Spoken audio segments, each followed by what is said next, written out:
Hello everyone guys, my name is Prashant and you are watching new Indian era. So finally बहुत दिनों बाद आज हम मिल चुके हैं और आज हमारा लेक्चर नंबर 2 है हमारे चैप्टर नंबर 1 का। तो बायोलॉजी के चैप्टर 1 का आज हमारा लेक्चर नंबर 2 है और इस वीडियो के अंदर हम लोग बात करेंगे सेक्सुअल रिप्रोडक्शन की। सो फाइनली तुम लोग देख रहे होगे मेरा थोड़ा सा लुक चेंज हो चुका है और कुछ इन 10 से 15-20 दिनों में बहुत सारी अच्छी चीज़ें हुई और जिस वजह से मैं थोड़ा चेंज दिख रहा होगा मेरे अंदर, है ना। सो फाइनली चलो यार, पढ़ाई में कोई चेंज नहीं होगा। सो जैसे कि तुम सब जानते हो कि बाकी के लेक्चर्स धीरे धीरे आ रहे थे, कभी एक कभी दो, और जब से मैं 1 से 2 दिन से आ चुका हूँ तब से एकदम मस्त धमाकेदार डेली रेगुलर लेक्चर्स आ रहे होंगे और आप सब अच्छे से एंजॉय कर रहे हो, चाहे वो फिजिक्स हो, केमिस्ट्री हो, मैथमेटिक्स हो या फिर बायोलॉजी हो। ठीक है, सो फाइनली चलो शुरू करते हैं। एक बार सभी लोग बता देना कि कैसा लग रहा है, मैं कैसा लग रहा हूं। अब आधे लोग बोलेंगे टकला दिख रहे हो, अरे वाह भाई क्या बात है। तो चलो कोई इशू ना, अब पढ़ेंगे धमाकेदार तरीके से और आज से फिर से एक नई शुरुआत की तरह हम आगे की तरफ बढ़ेंगे। मैं जानता हूं कि बहुत सारे क्लास 12th के बच्चों ने एक अच्छी खासी अपनी नोटबुक जरूर बना लिए रहोगे तुम लोग, और उसके अंदर तुमने अच्छी खासी अपनी स्टडी और अपनी notes, hand written notes, revision, practice आपने बहुत कुछ किया है इन 10, 15, 20 दिनों के अंदर। ठीक है, जिस बच्चे ने भी 200 पेज की बुक नहीं बनाई है वो बच्चा फटाफट बना लो, है ना, क्योंकि हम लोग जो भी पढ़ाते हैं उसको सबको, जो मैं बोलता हूं, जो मैं लिखता हूं, उन सब चीजों को आपको अपने बुक में नोट डाउन करते जाना है। आपको पता होगा कि बायोलॉजी के लिए हमारे पास 2 टीचर हैं, एक मैं खुद और एक मैम है। मैम ने chapter number 3 inheritance and variation शुरू कर दिया है। मैं चैप्टर 1, 2 लूंगा, फिर आगे चल के मैं चैप्टर 6, 7, 8, 9 भी लूंगा। मैम भी ऐसे ही कुछ चैप्टर्स लेंगी। तो दोनों मैम के लिए 150-200 पेज की एक बुक बना लो। मैम का मैम के इसमें लिखना, मेरा मेरे इसमें लिखना, और बढ़िया अच्छे तरीके से आप लोग का बायोलॉजी कवर हो जाएगा। ठीक है, ठीक है। ऐसे ही मैथ्स के लिए 400 पेज की बुक बना लो। ठीक है, मैथ्स 1 के लिए 400 पेज की, मैथ्स 2 के लिए 400 पेज की। ऐसे फिजिक्स के लिए 2 बुक बना लो, केमिस्ट्री के लिए 2 बुक बना लो। टोटल 4 सब्जेक्ट, 8 नोटबुक बना लो, पूरा काम आपका हो जाएगा, क्योंकि हर सब्जेक्ट के 2 टीचर हमारे न्यू इंडियन एरा में एनआई में पढ़ाते हैं। ठीक है, तो चलिए शुरू करें। हाउ इज द जोश, एक बार कमेंट कर दो, और इस वीडियो को यार अपने दोस्तों में शेयर नहीं करते हो तुम लोग, शेयर कर दिया करो। ठीक है, सो फाइनली आज हमारा चैप्टर है रिप्रोडक्शन, क्योंकि रिप्रोडक्शन जरूरी है। चलो शुरू करते हैं। ठीक है, तो आज हमारा लेक्चर नंबर 2 है। आई होप सो आप सभी लोगों ने इसके पहले सारे लेक्चर्स को, सारे सेशन को अच्छे से देखा है। आप लोग मैथ्स के लेक्चर, फिजिक्स के लेक्चर को आप बहुत प्यार दे रहे हो।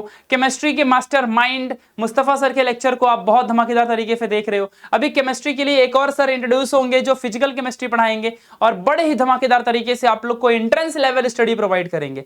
आज के इस वीडियो में भी हम जो बायोलॉजी की पढ़ाई करने जा रहे हैं, ये एकदम स्टेट बोर्ड की तो पढ़ाई कर ही रहे हैं, बट मैं आप लोग को एमएसटी, सीईटी, नीट लेवल तक के कंटेंट को प्रोवाइड करूंगा इस वीडियो के अंदर। ठीक है, तो आप सब लोग उस तरह का मूड बना लो। जिस बच्चे ने लेक्चर 0, लेक्चर 1 नहीं देखा है, वो बच्चा उस वीडियो को देख करके ही इस लेक्चर नंबर 2 को देखे, क्योंकि मैं लेक्चर 0 के अंदर पूरा बायोलॉजी का बेसिक बताया हूं। ठीक है, फिर लेक्चर 1 में स्टार्ट किया था। तो चलो शुरू करते हैं रिप्रोडक्शन के बारे में। तो सबसे पहले हम ये जानेंगे कि आखिरकार ये रिप्रोडक्शन होता क्या है ना, what is the exact meaning of this reproduction. तो हमने देखा था कि रिप्रोडक्शन इट इज एन, यहां पे एक चीज लिखवाता हूं, it is an essential process.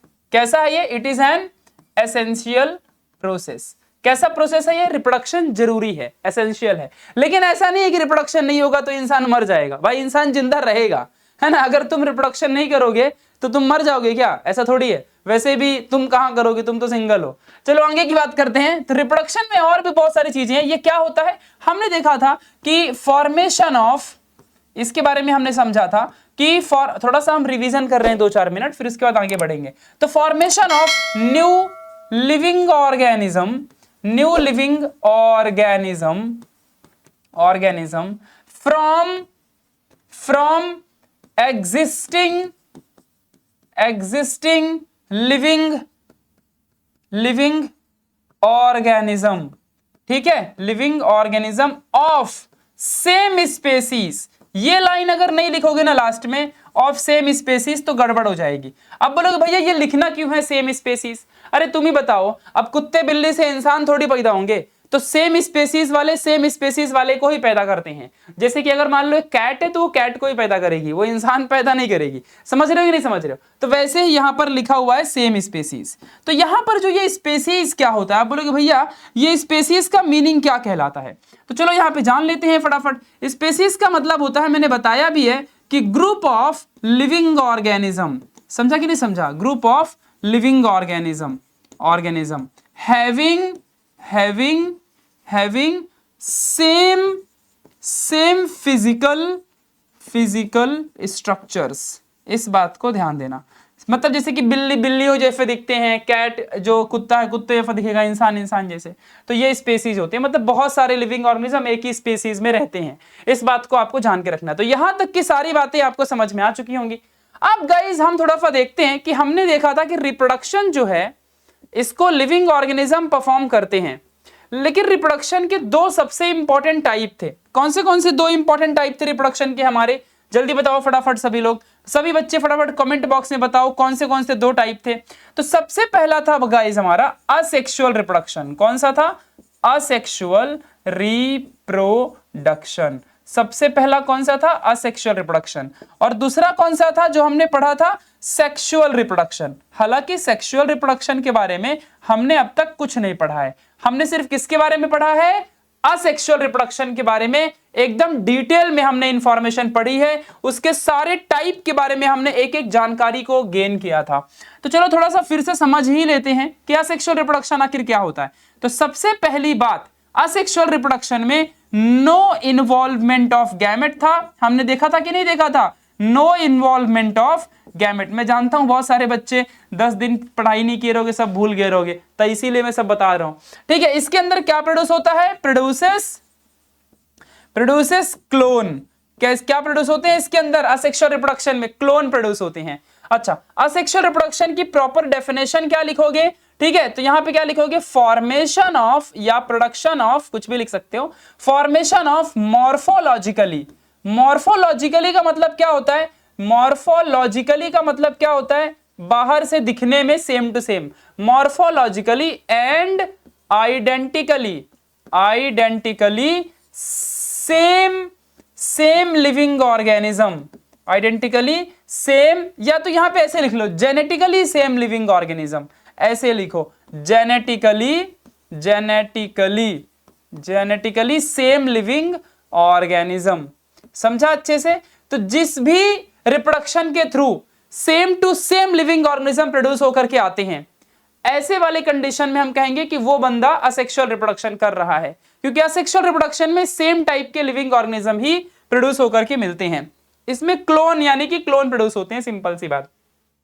क्योंकि इसमें कोई गैमेट का इन्वॉल्वमेंट है नहीं, इसीलिए ये कैसा होता है? यूनिपेरेंटल। दो पेरेंट की क्या जरूरत है? ये सब काम अकेले ही कर लेता है। समझ गया कि नहीं समझ गया? जो लिविंग ऑर्गेनिज्म असेक्सुअल रिप्रोडक्शन करते हैं वो सब काम अकेले ही कर लेते हैं, है ना? हमने देखा था। फिर हमने इसके अंदर बहुत सारी चीजें सीखी थी यार, जैसे कि फॉर एग्जांपल के लिए कि जो असेक्सुअल रिप्रोडक्शन है उसको unicellular living organism, multicellular living organism दोनों परफॉर्म करते हैं। यूनिसेलुलर लिविंग ऑर्गेनिज्म के अंदर पैरामोसियम, यूग्लिना, ये सब एनिमल के टाइप थे। डायटम्स और क्लोरेला ये प्लांट के टाइप्स थे। हमारे चैप्टर के नाम में प्लांट है, इसके लिए हम लोग क्लोरेला और डायटम्स का एग्जांपल देखे थे।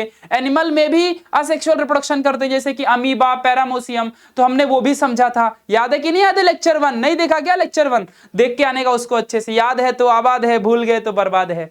ठीक है, इस बात को समझ के रखना। तो वो सारी चीजें हमने समझी थी, है ना? बहुत सारी चीजें हमने देखी थी। फिर उसके अंदर हमने यूनिसेलुलर, मल्टीसेलुलर, यूनिसेलुलर के अंदर हमने बाइनरी फिजन, फिर उसके बाद बर्डिंग और ऐसे बहुत सारी चीजों को हमने समझा। और मल्टीसेलुलर के अंदर हमने वेजिटेटिव प्रोपगेशन, फ्रैगमेंटेशन, बर्डिंग उसमें भी देखा। हमने बहुत सारी चीजें सीखी थी कि नहीं सीखी थी? हमने वेजिटेटिव प्रोपगेशन के अंदर आर्टिफिशियल मेथड, नेचुरल मेथड, उसमें कटिंग, ग्राफ्टिंग, बहुत कुछ सीखा, टिश्यू कल्चरिंग सीखा। ये सारी चीजें हमने असेक्सुअल रिप्रोडक्शन के अंदर अच्छे से सब कुछ सीखा था कि नहीं सीखा था? कमेंट बॉक्स में बताना। मजा आया था कि नहीं मजा आया था? कितने लोगों ने ईमानदारी के साथ वो सारी नोट्स को अच्छे से बनाया है, मस्त अच्छे से सारी की सारी इंफॉर्मेशन को? उतना अच्छे से तो तुमने जहां लाख रुपए भरी होगी फीस, वहां भी नहीं तुम्हें मिला रहेगा, है ना? तो लिखा है कि नहीं लिखा? अच्छे से याद रखना। चलो अब आगे बढ़े। अब हम पढ़ाई करने जा रहे हैं सेक्सुअल रिप्रोडक्शन की, जिसका तुम्हें था इंतजार, वो घड़ी आ गई आज, पढ़ के हमको निकल जाना है। तो ये जो सेक्सुअल रिप्रोडक्शन है इसी का तुम्हें इंतजार था, और इस सेक्सुअल रिप्रोडक्शन की चलो अब हम पढ़ाई करेंगे। हमने असेक्सुअल वाले पार्ट को पूरा अच्छे से देख लिया, 2 मिनट के अंदर हमने रिवाइज भी कर लिया। अब फाइनली हम सेक्सुअल रिप्रोडक्शन पढ़ने जा रहे हैं। तो थोड़ा सा पहले यहां पर मैं ग्लिम्स दूंगा आपको कि आखिर सेक्सुअल रिप्रोडक्शन में होता क्या क्या है। वो ग्लिम्स देने के बाद मैं आपको आगे लेके चलूंगा। तो सबसे पहली लाइन है इसके अंदर कि इन्वॉल्वमेंट ऑफ गैमेट्स। किसका इन्वॉल्वमेंट होता है इसमें? Involvement of gametes. आप बोलोगे भैया ये गैमेट क्या होता है? तो मैंने आपको सिखाया भी था कि जो ये गैमेट्स होते हैं these are the reproductive cell. क्या होते हैं ये गैमेट्स? Reproductive cell. दूसरी चीज इसको और क्या कहते हैं? तो इसको हम कहते हैं सेक्स सेल। ये दोनों भी आप कह सकते हो, गैमेट के बारे में आपको जान लेना। और भी चीजें बता देता हूं। गैमेट एक यूनिसेलुलर सेल होता है। कैसा होता है? यूनिसेलुलर सेल होता है। दूसरी चीज ये हमेशा हैप्लॉइड होते हैं। मैंने आपको लेक्चर 0 और 1 में बताया था कि हैप्लॉइड और डिप्लॉइड का मतलब क्या है। जो नहीं देखा वो भजन करे बैठ के। तो हैप्लॉइड के अंदर ओनली 23 नंबर ऑफ क्रोमोसोम्स होते हैं। कितने होते हैं? 23 नंबर ऑफ क्रोमोसोम्स प्रेजेंट होते हैं। उसी को हम क्या कहते हैं? हैप्लॉइड। तो गैमेट के बारे में सारी जानकारी मिल गई आपको। कभी किसी ने पूछा व्हाट इज गैमेट, तो आप क्या बताओगे? आप जो भी दोस्त आपका रहेगा वो 1 लाख रुपए फीस भर रहेगा कहीं, और उससे जाके आप पूछ लो कि व्हाट इज गैमेट, चल बता, तो वो इतनी सारी इंफॉर्मेशन दे देगा। तो बहुत अच्छी चीज है। अब आगे बढ़े तो सेक्सुअल रिप्रोडक्शन में इन्वॉल्वमेंट ऑफ गैमेट्स होता है। अब भाई एक बात बताओ, जब गैमेट्स का इन्वॉल्वमेंट है तो इसका मतलब कि पेरेंट्स भी दो होंगे। तो इसीलिए ये कैसा होता है? बाय पेरेंटल होता है। कैसा होता है? बाय पेरेंटल होता है। अब बाय पेरेंटल अगर बोलता हूं मैं, तो बाय का मतलब क्या होता है? बाय का मतलब बाय बाय नहीं होता, 2 होता है। पेरेंटल 2 है यहाँ पे, तो 2 पेरेंट है, तो एक होगा मेल और एक होगा फीमेल। समझ गया कि नहीं समझ गया अच्छे से? तो इसमें 2 लोग मिलकर के कुछ प्रोड्यूस करते हैं सेक्सुअल रिप्रोडक्शन के अंदर। क्लियर हो गया अच्छे से? किसी भी बच्चे को यहां तक कोई डाउट हो तो कमेंट बॉक्स के अंदर जल्दी से मुझे एक बार बता दो, जिससे कि मुझे पता चल जाए। तो देखो हमने शुरुआत किया था रिप्रोडक्शन से। हमने देखा रिप्रोडक्शन क्या होता है, उसमें स्पेसीज क्या होती है, रिप्रोडक्शन के 2 टाइप कौन से हैं। असेक्सुअल का हमने थोड़ा ओरली और कुछ चीजें हमने लिखवा के रिवीजन कर लिया। फिर हमने देखा सेक्सुअल रिप्रोडक्शन के बारे में कि इसके अंदर गैमेट का इन्वॉल्वमेंट होता है और ये बाय पेरेंटल होता है। ठीक है, चलो अब हम शुरुआत करेंगे कि सेक्सुअल रिप्रोडक्शन मेन एकदम exactly sexual reproduction in plant की पढ़ाई करने जा रहे हैं। क्योंकि भाई देखो सेक्सुअल रिप्रोडक्शन जो है वो plant as well as human being दोनों में होता है कि नहीं होता है? इंसान भी तो सेक्सुअल रिप्रोडक्शन ही करते हैं। बोलोगे नहीं भैया हम तो असेक्सुअल करते हैं। तो भाई तो इंसान नहीं है, तू अमीबा है, देख ले खुद कुछ आईने में। ठीक है ठीक है, तो अपन सेक्सुअल रिप्रोडक्शन करते हैं। तो sexual reproduction plant as well as human करता है। लेकिन अपना टॉपिक का नाम क्या है? प्लांट वाला टॉपिक है। एनिमल वाला है क्या? नहीं। तो अपन प्लांट की बात सिर्फ करेंगे। ठीक है, तो सेक्सुअल रिप्रोडक्शन इन प्लांट क्या पढ़ने जा रहे हैं अपन? सेक्सुअल रिप्रोडक्शन इन प्लांट की पढ़ाई अपन करने जा रहे हैं। ठीक है, चलो तो यहां पे थोड़ा सा मैं ऐसे बादल बना देता हूं और उसके बाद इस बादल से पानी बरसाऊंगा। चलो ठीक है, आगे बढ़े। देखो तो ये है हमारा सेक्सुअल रिप्रोडक्शन इन प्लांट की अभी हमको पढ़ाई करनी है। ठीक है, चलो तो एग्जैक्टली सेक्सुअल रिप्रोडक्शन की डेफिनेशन क्या होती है? प्लांट की तो मारो गोली, इसकी प्रॉपर डेफिनेशन क्या होती है पहले वो समझते हैं। तो सेक्सुअल रिप्रोडक्शन के अंदर क्या होता है, ध्यान देना अच्छे से। Involvement of fusion of gametes to produce zygote. अब थोड़ा सा यहां पे कुछ इंपॉर्टेंट पॉइंट नोट कर लो कि जो गैमेट्स होते हैं वो हैप्लॉइड होते हैं और इनका फ्यूजन होने के बाद जो जाइगोट बन के निकलता है वो हमेशा डिप्लॉइड होता है। इस बात को हमेशा आपको ध्यान रखना है। ये बातें अपने माइंड में एकदम क्लियर करके बना के रख लो। क्लियर हो गई बातें? तो सेक्सुअल रिप्रोडक्शन की definition involvement of fusion of gametes to produce zygote. इस चीज को आपको ध्यान देना है। क्लियर हो गया? लेकिन हम पढ़ाई कर रहे हैं प्लांट के अंदर। तो जब हम प्लांट की बातें कर रहे हैं बच्चा पार्टी, तो जब हम सिर्फ प्लांट की बातें कर रहे हैं तो प्लांट के अंदर आखिर रिप्रोडक्शन कौन करता है? तो सबसे पहली बात, सेक्सुअल रिप्रोडक्शन अगर हम सिर्फ बोलें तो यहां पे मैं क्या करता हूं, मैं ये पूरा लाइन ही हटा देता हूं। क्या करता हूं मैं? ये पूरी लाइन हटा देता हूं। मैं सिर्फ सेक्सुअल रिप्रोडक्शन की बात करता हूं। तो sexual reproduction occurs in occurs in plant as well as human being दोनों में होता है। मैं इस तरीके से कुछ बताऊंगा। तो ह्यूमन बीइंग के अंदर क्या होता है, रिप्रोडक्टिव ऑर्गन्स होते हैं। ऑर्गन्स किस लिए होते हैं, टू परफॉर्म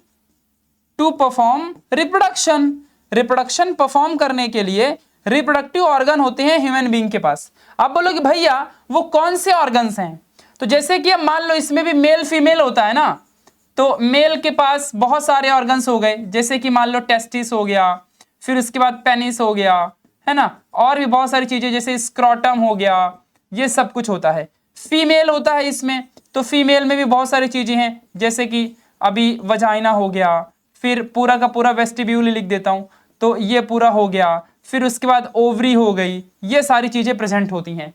रिप्रोडक्टिव ऑर्गन्स होते हैं ह्यूमन बीइंग के अंदर, जिसकी वजह से रिप्रोडक्शन परफॉर्म होता है। लेकिन भाई प्लांट के अंदर ऐसा क्या होता है, तो प्लांट के अंदर one and only flower present होता है। क्या प्रेजेंट होता है, फ्लावर। हमारे अंदर हमारे पास रिप्रोडक्टिव पार्ट्स होते हैं रिप्रोडक्शन परफॉर्म करने के लिए, सेक्सुअल रिप्रोडक्शन परफॉर्म करने के लिए, लेकिन प्लांट के पास कौन होता है, फ्लावर होता है। भाई फ्लावर इसका सब कुछ है।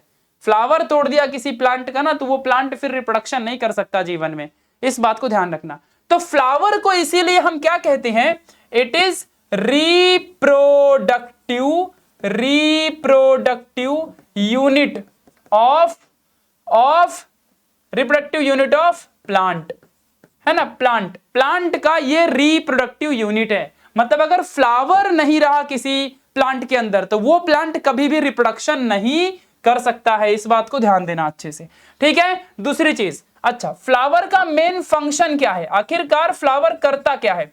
तो जैसे ह्यूमन बीइंग के अंदर टेस्टिस जो होता है वो गैमेट को प्रोड्यूस करता है, स्पर्म प्रोड्यूस करता है, और फीमेल के अंदर जो ओवरी है वो एग को प्रोड्यूस करती है, वैसे ही हमारा जो प्लांट के अंदर फ्लावर है इसका मेन फंक्शन क्या होता है, टू प्रोड्यूस हैप्लॉइड गैमेट। समझ गया अच्छे से, क्या प्रोड्यूस करता है, टू प्रोड्यूस हैप्लॉइड गैमेट। इस चीज को हमेशा याद रखोगे। कोई डाउट यहां पर, प्लांट के अंदर रिप्रोडक्टिव यूनिट कौन होता है, फ्लावर। इंसानों के अंदर मेल फीमेल के हिसाब से अलग अलग होते हैं, इस बात को ध्यान देना अच्छे से। सो क्लियर हो गया, यहां पर फ्लावर में ही मेल फीमेल हो जाता है।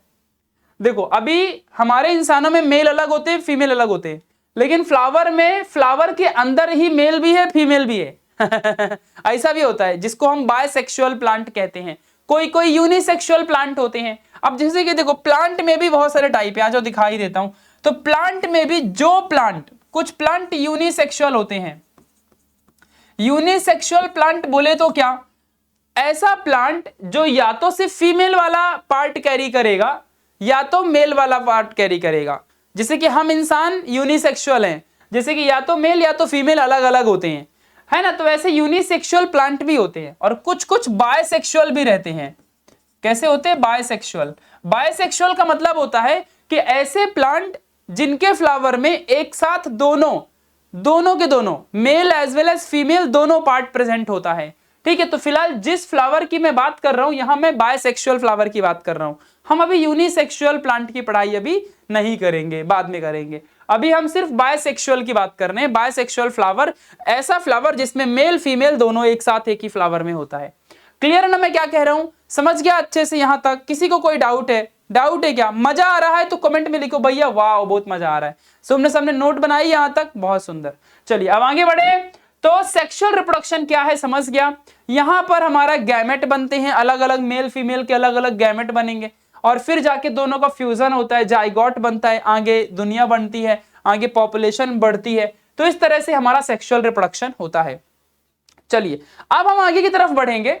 अब हम यहाँ पे जरा देखेंगे गाइस। अच्छा, आप सब लोग अगर ज्यादा अपडेट वगैरह चाहिए रहता है तो आप सब लोग मुझे इस आईडी में फॉलो कर सकते हो इंस्टाग्राम में, ठीक है, प्रशांत_T9। आप इस आईडी को फॉलो कर लो जाके, ठीक है। अच्छे खासे 40-50 हजार बच्चे फॉलो करते हैं, आप भी कर लो, मस्त, ठीक है। चलो आगे बढ़ते हैं।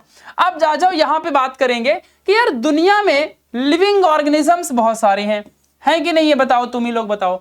तो यार जो फेजेस होता है, फेजेस मतलब हर इंसान की लाइफ में फेजेस आते हैं। तो फेजेस ऑफ लिविंग ऑर्गेनिज्म या प्लांट, लिविंग ऑर्गेनिज्म। अब लिविंग ऑर्गेनिज्म में कौन सा लिविंग ऑर्गेनिज्म? तो we are talking about plant, है ना। तो लिविंग ऑर्गेनिज्म में भी हम किस लिविंग ऑर्गेनिज्म की बात कर रहे हैं? प्लांट की। तो हर लिविंग ऑर्गेनिज्म के बॉडी में हमेशा जीवन में 2 स्टेज आते हैं बच्चा पार्टी। तो फर्स्ट फेज कौन सा है? पहला फेज जो होता है फर्स्ट फेज, इस फर्स्ट फेज को हम कहते हैं जुवेनाइल फेज। हर इंसान के जीवन में या प्लांट के जीवन में 2 फेजेस आते हैं। तो पहला फेजेस है जुवेनाइल फेज। बच्चा पार्टी हम अभी पेज नंबर 2 में हैं। अच्छे से इस चीज को जरा ध्यान से देख के रखना। मैं एक बार टेक्स्ट बुक देख लेता हूं और आपको बताता हूं कि कौन से पेज नंबर में अभी हम हैं। तो yes, we are in page number 2, sexual reproduction. ठीक है, ध्यान देना। जो भी हमने अभी तक ये पढ़ा ना, ये हमने कहां पढ़ा है? अभी पहला पैराग्राफ के बारे में पढ़ा है। अब हम दूसरे पैराग्राफ और पहले पूरा बुक, उसी पूरे पैराग्राफ के आगे पीछे की बातें मैं बता रहा हूं। मतलब कभी मैं कोई चीज को आगे बताऊंगा, आपके बुक में पहले लिखा हो सकता है, लेकिन वो पूरी चीजें मैं लाइन से बता रहा हूं मेरे हिसाब से। ठीक है, तो फर्स्ट फेज में जुवेनाइल फेज होता है। अच्छा बच्चों, इस जुवेनाइल फेज में होता क्या है? तो जुवेनाइल फेज के अंदर सिर्फ और सिर्फ बॉडी का ग्रोथ और बॉडी का डेवलपमेंट, बॉडी का ग्रोथ एंड बॉडी का डेवलपमेंट होता है। इस चीज को समझ के रखना अच्छे से। चलो, फिर फर्स्ट फेज के बाद इंसान कभी भी या कोई भी लिविंग ऑर्गेनिज्म हमारा सेकंड फेज में जाता है। कौन से फेज में जाता है? ठीक है, ये जो फेज है, ये मोस्टली ये जो फेज है गाइस, इसकी एज क्या होती है इस फेज की? है ना, 1 से लेकर के 12 साल तक की उम्र होती है। ये हमारा जुवेनाइल फेज है जिसमें इंसान की ग्रोथ होती है। सेकेंड फेज में हमारा बेसिकली वेजिटेटिव फेज होता है। कौन सा फेज होता है? प्लांट की बात कर रहा हूं ना। तो इंसानों का वेजिटेशन होता है क्या? हम आलू टमाटर है क्या कि हमारा वेजिटेशन होगा? वेजिटेबल है हम प्लांट का वेजिटेशन होता है, इसलिए हम प्लांट की पढ़ाई कर रहे हैं ना। बट इंसानों से रिलेट करते चलो, वैसा सब में होता है। ठीक है, अब मैं यहाँ पे जो एज लिख दिया गलत लिख दिया, क्योंकि इंसानों में अलग एज होती है, मैं इंसानों की एज लिख दिया, है ना। तो इसको फिलहाल नहीं लिखते हैं। तो ये सारी चीजें आपको हमेशा ध्यान रखनी है। बस मैं समझाते चल रहा हूं, गलतियां करके समझा रहा हूं कि आपको पता होना चाहिए कि we are not talking about humans, we are talking about plants. ठीक है, तो यहां पे दूसरा फेज है वेजिटेटिव फेज। अब वेजिटेटिव फेज में क्या होगा? वेजिटेटिव फेज में जो प्लांट्स होते हैं, plants are ready to reproduce. Plant किस लिए रेडी होते हैं? Plants are ready to reproduce. ठीक है, ध्यान देना अच्छे से। They can give birth, they can give birth in this phase. समझा अच्छे से? इस बात को समझ के रखना। तो इस तरीके से इंसानों की लाइफ में 2 फेजेस आते हैं। एक फेज होता है जुवेनाइल फेज और दूसरा फेज होता है हमारा वेजिटेटिव फेज। इस बात को हमेशा याद रखो। ठीक है, तो अब तक हमने ये सीखा कि सेक्सुअल रिप्रोडक्शन क्या है, प्लांट ह्यूमन बीइंग के बारे में सीखा, ये सब कुछ हमने समझ लिया। प्लांट के अंदर फ्लावर ही सब कुछ है, ये हमने देखा, है ना। फ्लावर में भी कोई यूनिसेक्सुअल फ्लावर होते हैं, कोई बायसेक्सुअल फ्लावर होते हैं। फेजेस के बारे में हमने समझ लिया। अब चलिए हम थोड़ी सी आगे की बातों को अब जानेंगे कि किस तरह से इंसानों के अंदर कितने सीक्वेंशियल स्टेप्स होते हैं जीवन में आगे बढ़ने के। ठीक है, चलो तो अब थोड़ा समझ के लेते हैं। तो दुनिया में हमारे लिविंग ऑर्गेनिज्म के अंदर कुछ लाइफ के, है ना, रिप्रोडक्शन के, है ना, there are sequential steps. Sequential का मतलब क्या है? स्टेप बाय स्टेप लाइन से। Sequential events in plants about reproduction को लेकर के, रिप्रोडक्शन टॉपिक से रिलेटेड हमारे शरीर के अंदर सीक्वेंशियल स्टेप्स होते हैं। हमारे इंसानों के शरीर में भी होता है, ये हम चैप्टर 2 में पढ़ेंगे, और चैप्टर 1 में प्लांट के जीवन में भी होता है, तो हम अभी वो पढ़ने तो जा ही रहे हैं। ठीक है, तो पहला स्टेप होता है जिसे हम कहते हैं प्री फर्टिलाइजेशन। पहला है प्री फर्टिलाइजेशन। इसका मतलब क्या होता है बच्चों? प्री फर्टिलाइजेशन का मीनिंग क्या है? चलो मुझे बताओ। फर्टिलाइजेशन से पहले, तो फर्टिलाइजेशन से पहले क्या हो सकता है, जरा तुम मुझे बताओ। देखो, तो जीवन में हर एक इंसान के अंदर, जरा समझ के लो फटाफट सभी लोग, कि जीवन में हर एक इंसान हो या लिविंग ऑर्गेनिज्म कोई भी हो, प्लांट हो, सबके शरीर में एक जर्म सेल होता है। क्या होता है? जर्म सेल, जो कि हमेशा डिप्लॉयड होता है। कोई बोलेगा जर्म सेल हैप्लॉइड है, वो गलत है, उसके तमाचा मार देना मुंह पे, ठीक है। तो कैसा होता है, जर्म सेल हमेशा डिप्लॉइड होता है। क्लियर है मैं क्या कह रहा हूं? मैंने लेक्चर नंबर 1 में अच्छे से समझाया भी था, नहीं समझा तो तुम्हारी गलती है ना भाई, ठीक है, इतना अच्छे से तो तुमको कहीं नहीं मिलेगा। तो जर्म सेल हमारा हमेशा डिप्लॉइड होता है, समझ गए यहां तक?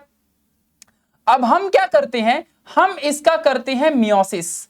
हमारे इंसानों के अंदर इसका मियोसिस होता है और इससे दो चीजें मिलेंगी। अगर मेल है तो हमें मिलेगा मेल गैमेट प्रोड्यूस होगा, अगर फीमेल है तो हमें मिलेगा फीमेल गैमेट, ठीक है। लेकिन इसका क्या होगा, मियोसिस होगा, ये मत भूलना।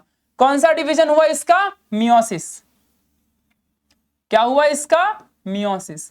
अब ये मत बोलना कि भैया मियोसिस क्या होता है, वरना मुर्गा बना दूंगा तुमको, ठीक है। क्योंकि मैंने ऑलरेडी तुमको बताया था ना कि सेल डिवीजन दो टाइप के होते हैं। लेक्चर 0 नहीं देखा क्या तुमने? सेल डिवीजन इसीलिए बोलते हैं, याद है तो आबाद है और भूल गए तो बर्बाद है। भाई लेक्चर 01 में बताया ना कि सेल डिवीजन दो टाइप के होते हैं, जिसमें माइटोसिस मियोसिस होता है। माइटोसिस में सेम टू सेम टाइप के सेल प्रोड्यूस होते हैं। मियोसिस में अगर एक सेल है तो उसके अंदर के नंबर ऑफ क्रोमोसोम्स हाफ हो जाते हैं, है ना। तो डिप्लॉइड का यहां पे कैसे बन जाएगा, हैप्लॉइड बन जाएगा। कैसे बन जाएगा, यहां पे हैप्लॉइड बन जाएगा। इस बात को हमेशा आपको ध्यान देना है।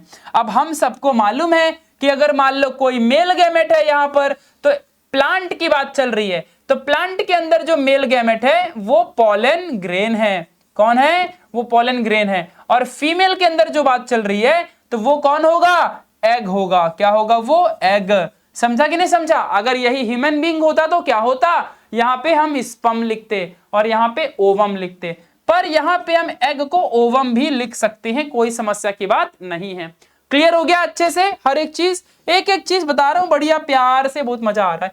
तो ये प्री फर्टिलाइजेशन फेज है। मतलब भाई फर्टिलाइजेशन के पहले इंसान के अंदर क्या होता है, तो जैसे कि अगर मैं इंसान हूं तो मेल के अंदर टेस्टिस होता है, टेस्टिस के अंदर जर्म सेल होते हैं। अच्छा, ह्यूमन बीइंग के अंदर, कहीं नोट डाउन कर लेना, नोट बना के, ह्यूमन बीइंग के अंदर टेस्टिस में कहां पे होता होगा जर्म सेल, तो वो सेमिनिफेरस ट्यूब्यूल, सेमिनिफेरस ट्यूब्यूल, वो उसको ही कहते हैं हमारा जर्म सेल। और वही सेमिनिफेरस ट्यूब्यूल ही क्या बनाता है, स्पर्म। समझ गया? जैसे यहां पर जर्म सेल है प्लांट के अंदर और वो मेल और फीमेल गैमेट बनाता है। समझा कि नहीं समझा? फीमेल में रहेगा तो फीमेल बनेगा, मेल का जर्म सेल मेल बनाएगा। ऐसा थोड़ी एक का ही जर्म सेल दोनों बनाता है, ऐसा नहीं है, बस समझ लो। तो ये प्री फर्टिलाइजेशन फेज हो गया। अब क्या होगा, ये पॉलन ग्रेन और ये एग सेल दोनों के दोनों क्या होंगे, यहां पर दोनों के दोनों का क्या होगा, दोनों के दोनों का यहां पे होगा फ्यूजन। क्या होगा बच्चों, यहां पे फ्यूजन। और फ्यूजन होके क्या बनाएंगे ये लोग, फ्यूजन होके बनाएंगे जाइगोट, और जो कि होगा डिप्लॉइड, ठीक है। तो इस फेज को हम क्या कहेंगे, इस फेज को हम कहेंगे फर्टिलाइजेशन फेज। क्या कहेंगे, फर्टिलाइजेशन फेज हो गया, जहां पे हमारे मेल गैमेट और फीमेल गैमेट एक दूसरे से फ्यूज होकर के और क्या बनाते हैं, जाइगोट बनाते हैं। अब क्या होगा, जाइगोट का डेवलपमेंट होगा कितने दिनों तक, यहां पर 6 to 7 डेज तक। यहां पे क्या होगा, इसका डेवलपमेंट होगा, और डेवलपमेंट हो करके ये क्या बनाता है, ये बनाता है एम्ब्रायो। एम्ब्रायो बनाएगा जो कि खुद डिप्लॉइड है। तो इस फेज को हम क्या कहेंगे, पोस्ट फर्टिलाइजेशन फेज। क्या कहेंगे, पोस्ट फर्टिलाइजेशन, फर्टिलाइजेशन फेज। मतलब कि फर्टिलाइजेशन के पहले गैमेट बनते हैं, फर्टिलाइजेशन में गैमेट फ्यूज होते हैं, और फिर पोस्ट फर्टिलाइजेशन में हमारा एम्ब्रायो का डेवलपमेंट होता है। इस बात को हमेशा याद रखना। This is called as sequential steps for reproduction occurring in plant. आपके पेज नंबर 2 में ही जो सेक्सुअल रिप्रोडक्शन का टॉपिक है उसके सबसे लास्ट पैराग्राफ में यह चीज बताई गई है, लेकिन इतना डिटेल में नहीं बताया जितना डिटेल में मैंने आपको समझा के दे दिया। एक बार बुक के उस पैराग्राफ को रीड कर लो, तुम्हें खुद इसका लेवल समझ जाएगा कि मैंने कितना सुंदर बताया है। अब हम बात करते हैं कि जाइगोट क्या होता है और एम्ब्रायो क्या होता है, ठीक है। तो चलो समझ के लेते हैं कि ये दोनों आखिर होती क्या चीजें हैं, ठीक है। जरा यहाँ पे सभी लोग ध्यान दो अच्छे से। तो आखिरकार ये होता क्या है, ये थोड़ा सा समझ के लेते हैं, ठीक है। समझ के लेना जरूरी है कि नहीं जरूरी है, तो चलो यहाँ पे देखते हैं कि आखिरकार जाइगोट क्या होता है। तो यहाँ पे जरा ध्यान देना अच्छे से। It is diploid cell. क्या होता है ये, it is diploid cell formed from, कहां से बना है, formed from male and female gamete. समझा कि नहीं समझा? Formed from male and female gamete, याद रखना। चलो आगे बात करते हैं, ये एम्ब्रायो क्या होता है? एम्ब्रायो क्या होता है? तो एम्ब्रायो क्या होता है ये समझ के लेते हैं, जरा ध्यान देना अच्छे से। इट इज फर्दर डेवलपमेंट अच्छा और इंग्लिश अच्छी लिख दूं क्या? Further developmental result of zygote. भाई जाइगोट का डेवलपमेंट होने के बाद जो बनता है वो एम्ब्रायो है। अच्छा एक चीज और जान लो जरा यहाँ पे कि फॉर्मेशन ऑफ एम्ब्रायो के प्रोसेस को क्या कहते हैं? Embryo is called as embryogenesis. क्या कहते हैं? एम्ब्रायोजेनेसिस। क्या कहते हैं? जेनेसिस का मतलब होता है फॉर्मेशन। क्या होता है जेनेसिस का मतलब? फॉर्मेशन। और एम्ब्रायो का मतलब तो एम्ब्रायो ही होता है। इस बात को अच्छे से समझ के रखना। क्लियर हो गया? जाइगोट क्या होता है, एम्ब्रायो क्या होता है? यहां देख लो डिप्लॉइड होते हैं सब, और ये हैप्लॉइड हैं। जर्म सेल भी डिप्लॉइड था, इसका हुआ मियोसिस। इस बात को हमेशा याद रखोगे। कोई किसी को डाउट है तो these are the sequential steps, इस बात को समझ के रखना। तो आपके बुक में जब आप जाओगे तो वहां पे पेज नंबर 2 वाली चीजें जो थी हमारी, वो सारी की सारी चीजें हमारी हो गई खत्म। अब हम किसकी तरफ बढ़ रहे हैं? अब हम बढ़ रहे हैं पेज नंबर 3 की तरफ। ठीक है, चलिए अब हम थोड़ा सा देखेंगे यहां पर आगे की बातें कि हो गया पेज नंबर 2 खत्म। अब वो प्लांट, एक फ्लावर का डायग्राम दिया हुआ है, थोड़ा सा उसके बारे में आप समझेंगे। यहां पे आ जाओ सबसे पहले। तो देखो जरा फ्लावर के बारे में जानते हैं। सबसे पहले क्या समझेंगे? फ्लावर के बारे में। What is flower? क्या समझेंगे? What is flower? क्योंकि हमने देखा ना कि फ्लावर ही सब कुछ है, और प्लांट में हमें पढ़ना है तो हम पहले ये समझ के लेते हैं ना कि फ्लावर क्या होता है। तो सबसे पहली बात यहाँ पे क्या जानोगे? देखो अच्छे से, सबसे पहले तो ये समझोगे कि it is reproductive unit of flowering plant. जितने भी दुनिया में फ्लावरिंग प्लांट हैं सभी का ये एक रिप्रोडक्टिव यूनिट है। दूसरी चीज क्या है कि फ्लावर का मेन फंक्शन क्या होता है? Main function is to produce haploid gamete produce करना। अच्छा, फ्लावर दो तरीके से हो सकता है। एक हो सकता है यूनिसेक्सुअल फ्लावर और एक हो सकता है बायसेक्सुअल फ्लावर। यूनिसेक्सुअल फ्लावर में क्या होता है? देयर इज ओनली मत लिखो, आइदर मेल और फीमेल रिप्रोडक्टिव पार्ट। समझा क्या? ध्यान देना अच्छे से। और बायसेक्सुअल में क्या होता है? Both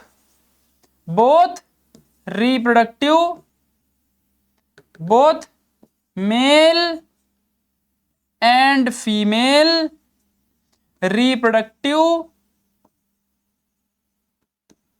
parts are present.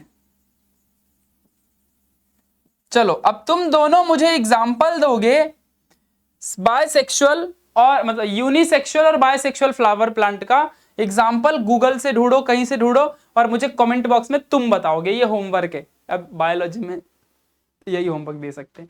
ठीक है, तो फ्लावर में यूनिसेक्सुअल फ्लावर का जो एग्जाम्पल है और बायसेक्सुअल फ्लावर का एग्जाम्पल होमवर्क है। तो कैसे लिखोगे? होमवर्क डॉट और नीचे यूनिसेक्सुअल फ्लावर के नाम, बायसेक्सुअल फ्लावर के नाम तुम मुझे बताओगे। कहीं से ढूंढो, याद करो और गूगल्स में लिख के दिखाओगे। चलो ठीक है, तो फ्लावर के बारे में हमने सारी इंफॉर्मेशन देख ली। अब हम किसकी पढ़ाई करेंगे सबसे ज्यादा? हम सबसे ज्यादा पढ़ाई करेंगे बायसेक्सुअल फ्लावर की। बायसेक्सुअल फ्लावर का सबसे अच्छा एग्जाम्पल है और उसका नाम है हिबिस्कस। और इसको छोड़ के तुम मुझे एग्जाम्पल दोगे, हिबिस्कस को छोड़ के देना, हिबिस्कस नहीं देना। Hibiscus is the bisexual flowering plant. इसको हिंदी में दो नाम से जाना जाता है, एक तो जासवंत कहते हैं और दूसरा हमारे गांव की भाषा में इसे गुड़हल का फूल कहते हैं। इस बात को ध्यान देना। ये दोनों हिबिस्कस जो है ये आपको ध्यान रखना, हिबिस्कस एक बायसेक्सुअल फ्लावरिंग प्लांट है। ठीक है, समझ के रखना। दुनिया में जितने भी फ्लावरिंग प्लांट होते हैं मोस्टली वो एंजियोस्पर्मिक फ्लावरिंग प्लांट हैं। कौन होते हैं? Angiospermic plant. जितने भी इस एंजियोस्पर्मिक प्लांट हैं वो सारे के सारे फ्लावरिंग प्लांट कहलाते हैं, इस बात को ध्यान रखना। तो कितनी सारी जानकारी तुमको मिल चुकी है ना, ये सारी जानकारी को याद कौन करेगा? मैं, अरे तुम करोगे जिसको डॉक्टर बनना है। चलो आगे बढ़े अभी, तो ये सारी चीजें आपको ध्यान देना। तो हिबिस्कस के बारे में आपको समझ चुका है, जासवंत गुड़हल यही फूल होता है। अब हम ये देखेंगे कि जो ये बायसेक्सुअल फ्लावरिंग प्लांट है इसका प्रॉपर एक डायग्राम समझेंगे। ठीक है, डायग्राम्स मैं बनाऊंगा, अभी हंसना मत था, चलो, लेकिन मैं डायग्राम इसकी बनाऊंगा और तुमको इसकी डायग्राम में बहुत सारी चीजें समझने मिलेंगी, वो तुमको यहाँ पे देखना है। चलिए तो बनाने जा रहा हूं। अगर वो डायग्राम तुमने अपने दिल और जहन में बिठा लिया तो फिर तुमको आगे का सारा कॉन्सेप्ट बहुत चिंदी तरीके से समझ में आएगा। ठीक है, चलो जरा यहां पे देखना अच्छे से। सबसे पहले कुछ ऐसे दिखता है, ये ऐसे, तो ये कुछ यहां पे मैंने बनाया है, तो जरा ध्यान देते चलो सब लोग। हाँ ठीक है, अच्छे से सब लोग समझते चलना। तो यहां पर अब मैं हर एक चीज का फिर बाद में नाम भी दिखाऊंगा, तो थोड़ा सा अभी इसको, ओ एक मिनट भाई, चलो ठीक है। अब देखो, एक सेकंड, इसको नीचे ले लेता हूँ, इसको छोटा कर देता हूँ, दिख तो रहा होगा तुमको। चलो ठीक है, अब देखो देखो, तो अभी यहाँ पे जरा समझ के लेते हैं कि सबसे पहले कुछ मैं बनाता हूँ यहाँ पे, ये बनाता हूँ मैं, ये बनाता हूँ, ये करके दिखाओ, ये करके दिखाओ, ये करके दिखाओ, ये करके दिखाओ। चलो देखो, अब यहां देखो,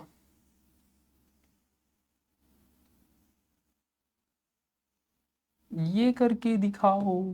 चलो ठीक है, अब आगे बढ़े, और इतना ही बहुत काफी है, बाकी का तो बनाने की जरूरत ही नहीं है। तो चलो इसी में कुछ समझा देता हूं, जरा यहाँ पे ध्यान देना। तो बच्चा पार्टी, इसमें से ना मेल फीमेल दोनों है, क्योंकि ये एक बायसेक्सुअल फ्लावरिंग प्लांट है। यहां लिखते चलता हूं, बायसेक्सुअल फ्लावरिंग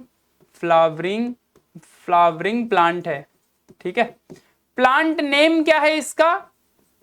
प्लांट का नाम क्या है? प्लांट का नाम है हिबिस्कस। इस बात को ध्यान देना। तो बायसेक्सुअल है तो मेल फीमेल दोनों रहेंगे ना। चलो तो समझते हैं यहां पे। तो सबसे पहले जो ये वाला पार्ट है, ये पार्ट को अपन क्या बोलेंगे? इस पार्ट को अपन कहते हैं स्टिग्मा। ठीक है, ध्यान देना। फिर जो बाकी का ये वाला पार्ट है, इस वाले पार्ट को अपन क्या कहेंगे? इस वाले पार्ट को अपन कहेंगे स्टाइल। ध्यान देना। फिर जो बाकी का ये वाला पार्ट है, ये है ओवरी। समझ गया कि नहीं समझ गया? ध्यान देना अच्छे से। चलिए अब आगे थोड़ी और बात करते हैं। तो जो ये वाला पार्ट है इसको अपन क्या कहेंगे? ये है एंथर। ठीक है, ध्यान देना। फिर जो बाकी का ये वाला पार्ट बच गया, ये वाला, इसको हम क्या कहेंगे? फिलामेंट। जो ये वाला पार्ट है इसको हम क्या कहेंगे? कनेक्टिव, क्योंकि फिलामेंट और एंथर को कनेक्ट करने का काम करता है। समझा कि नहीं समझा? इस बात को ध्यान देना। चलो ये वाला पार्ट क्या है? ये है कैलिक्स। ये वाला पार्ट क्या है? ये है पेडिसेल। ध्यान देना। अब एक चीज रह गई। एक चीज कौन सी रह गई भाई? एक चीज रह गई कोरोला। ठीक है, देखो, तो ये हम यहां पे बनाएंगे इस तरह से, नहीं क्या, जिसको हम कहते हैं ना, ये हमारे फूलों की पंखुड़ी है। ठीक है, तो इस फूलों की पंखुड़ी को हम क्या कहते हैं? क्या कहते हैं इसको? ये है हमारा कोरोला। इस चीज को ध्यान देना। तो ये हमारा क्या है? कोरोला। क्लियर है अच्छे से? इस बात को ध्यान देना। कोरोला का दूसरा नाम क्या है? पेटल। और इसको क्या कहते हैं? सेपल। तो ये थोड़ा सा ध्यान रखना अच्छे से। क्लियर हो गई बातें अच्छे से? किसी को कोई डाउट है तो कैसी है मेरी डायग्राम? मैंने ट्राई किया बहुत अच्छा बनाने का, मुझे आती होती तो है नहीं, बट ठीक है, जैसी भी है बहुत अच्छी है। बाबा ये सिग्मा नहीं है, ये स्टिग्मा है। ठीक है, ध्यान देना अच्छे से। चलो तो क्लियर हो गई बातें अच्छे से? किसी कोई डाउट है? अब इसी में मेल भी है फीमेल भी है। आप बोलोगे भैया किधर है? कपड़ा पहना है क्या? दिख नहीं रहा है। चलो आ जाओ, दिखाता हूं तुमको किधर है मेल और फीमेल। ठीक है, जरा ध्यान से देखना अच्छे से, बहुत ही प्यार तरीके से समझ में आएगा। ठीक है, समझ के लेना अच्छे से। देखो भाई, तो इसमें से ना जो मेल अच्छा मैं एक काम करता हूं, मैं पूरे फ्लोरल वर्ल्ड के ऊपर एक वीडियो दिखा देता हूं यहाँ पे अच्छे स्लाइड में। तो हमारे पूरे फ्लावर में फ्लोरल वर्ल होता है। क्या होता है? Floral whorl. ठीक है, ध्यान देना अच्छे से। तो फ्लोरल वर्ल दो तरीके के होते हैं, एक होता है नेसेसरी फ्लोरल वर्ल और एक होता है एक्सेसरी फ्लोरल वर्ल, है ना। ध्यान देना जरा अच्छे से। जो नेसेसरी है वो रहेगा तो ठीक है, नहीं रहेगा तो प्लांट मर जाएगा। एक्सेसरी वाला जो होता है वो नहीं भी रहेगा तो भी कोई फर्क नहीं पड़ता है। मतलब ये कुछ ऐसा ही है कि लड़की का होना जरूरी है, अब वो मेकअप नहीं लगाएगी तो थोड़ी मर जाएगी, समझा कि नहीं समझा। तो मेकअप उसका एक्सेसरी पार्ट है, लेकिन नेसेसरी पार्ट क्या है वो तुम जानते हो, समझा कि नहीं समझा। तो वैसे ही कुछ यहाँ पे प्लांट के फ्लावर में भी होता है और यही सच्चाई है, मैं आपको दिखाता भी हूँ कैसे होता है। बायोलॉजी बहुत गेम खेलता है, आ जाओ दिखाता तुमको कैसे। तो जो नेसेसरी वाला पार्ट है इसके अंदर सबसे पहले आता है, जरा ध्यान देना अच्छे सभी लोग, इसके अंदर सबसे पहले आता है मेल पार्ट। इसको हम क्या कहते हैं, मेल पार्ट को हम कहते हैं एंड्रोसियम, ठीक है। ध्यान देना जरा अच्छे से। और एंड्रोसियम के अंदर कौन से पार्ट आते हैं, एंड्रोसियम के अंदर सबसे पहले आता है हमारा एंथर, फिर दूसरा कौन सा आता है कनेक्टिव, या अब इमेजिन हो रहा होगा कौन से की बात चल रही है, और दूसरा है हमारा फिलामेंट, है ना। इन तीनों को मिला के कहते हैं स्टमेन, समझा कि नहीं समझा, इस बात को ध्यान देना। तो androecium is the male part of the flower, समझा, जो कि नेसेसरी है, नहीं होगा तो प्लांट मर जाएगा। फिर दूसरा हमारा कौन सा है, फीमेल प्लांट, मतलब फीमेल पार्ट। और फीमेल पार्ट को हम क्या कहते हैं, फीमेल पार्ट को हम कहते हैं गाइनोसियम, क्या कहते हैं, गाइनोसियम, ठीक है, समझ के रखना अच्छे से, ठीक है। चलो याद रखना अच्छे से। चलो अब यहां देखो इसमें होता क्या क्या है, गाइनोसियम में क्या क्या होता है। तो गाइनोसियम में सबसे पहले होता है स्टिग्मा, फिर दूसरा होता है स्टाइल, और तीसरा होता है हमारा ओवरी।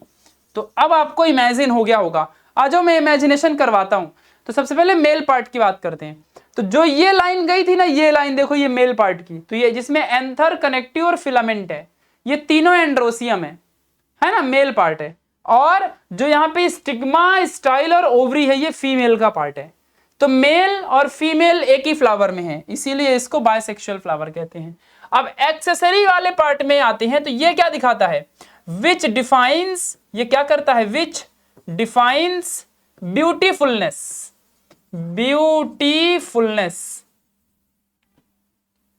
ऑफ द फ्लावर, जो फ्लावर के ब्यूटीफुलनेस को डिफाइन करता है। बोला ना मेकअप, वही है जैसे लड़कियों का मेकअप रहता है, ठीक है। तो एक्सेसरी पार्ट में यहां पे सबसे पहले कौन सा आएगा, सबसे पहले कौन सा आएगा, कोरोला। नहीं क्या गुलाब का फूल लेते तो जो उसका लाल लाल ऊपर जिसको तोड़ के फेंकते हैं, वही कोरोला। वो नहीं भी रहेगा तो कोई फर्क पड़ता है क्या, बस वही अच्छा दिखता है, बस दिखने की चीज है वो, तो कोरोला। फिर दूसरा कौन सा है, कैलिक्स, जो नीचे ग्रीन ग्रीन रहता है। फिर दूसरा कौन सा है, पेडिसल, जिसको तोड़ते हो तुम, वो पेडिसल है। तो ये सब के सब एक्सेसरी पार्ट हैं, नहीं भी रहेंगे तो भी कोई फर्क नहीं पड़ता है, ठीक है। समझा कि नहीं समझा। तो ये हमारा पूरा फ्लोरल वर्ल के बारे में मैंने आपको बता दिया, ठीक है, जिसमें से ये पूरा हमारा चीजें थी। अब आज मैं दिखा देता हूं कि आखिर हमारा एक प्लांट होता कैसे है। तो आपको यहाँ पे देखने मिल जाएगा, देखो ये हमारा रियल प्लांट है, ठीक है, इसको आपको दिख रहा होगा, ये रियल प्लांट है। देखो यहाँ पे एंड्रोसियम है, जो एंड्रोसियम है ये कौन सा पार्ट है, ये मेल पार्ट है।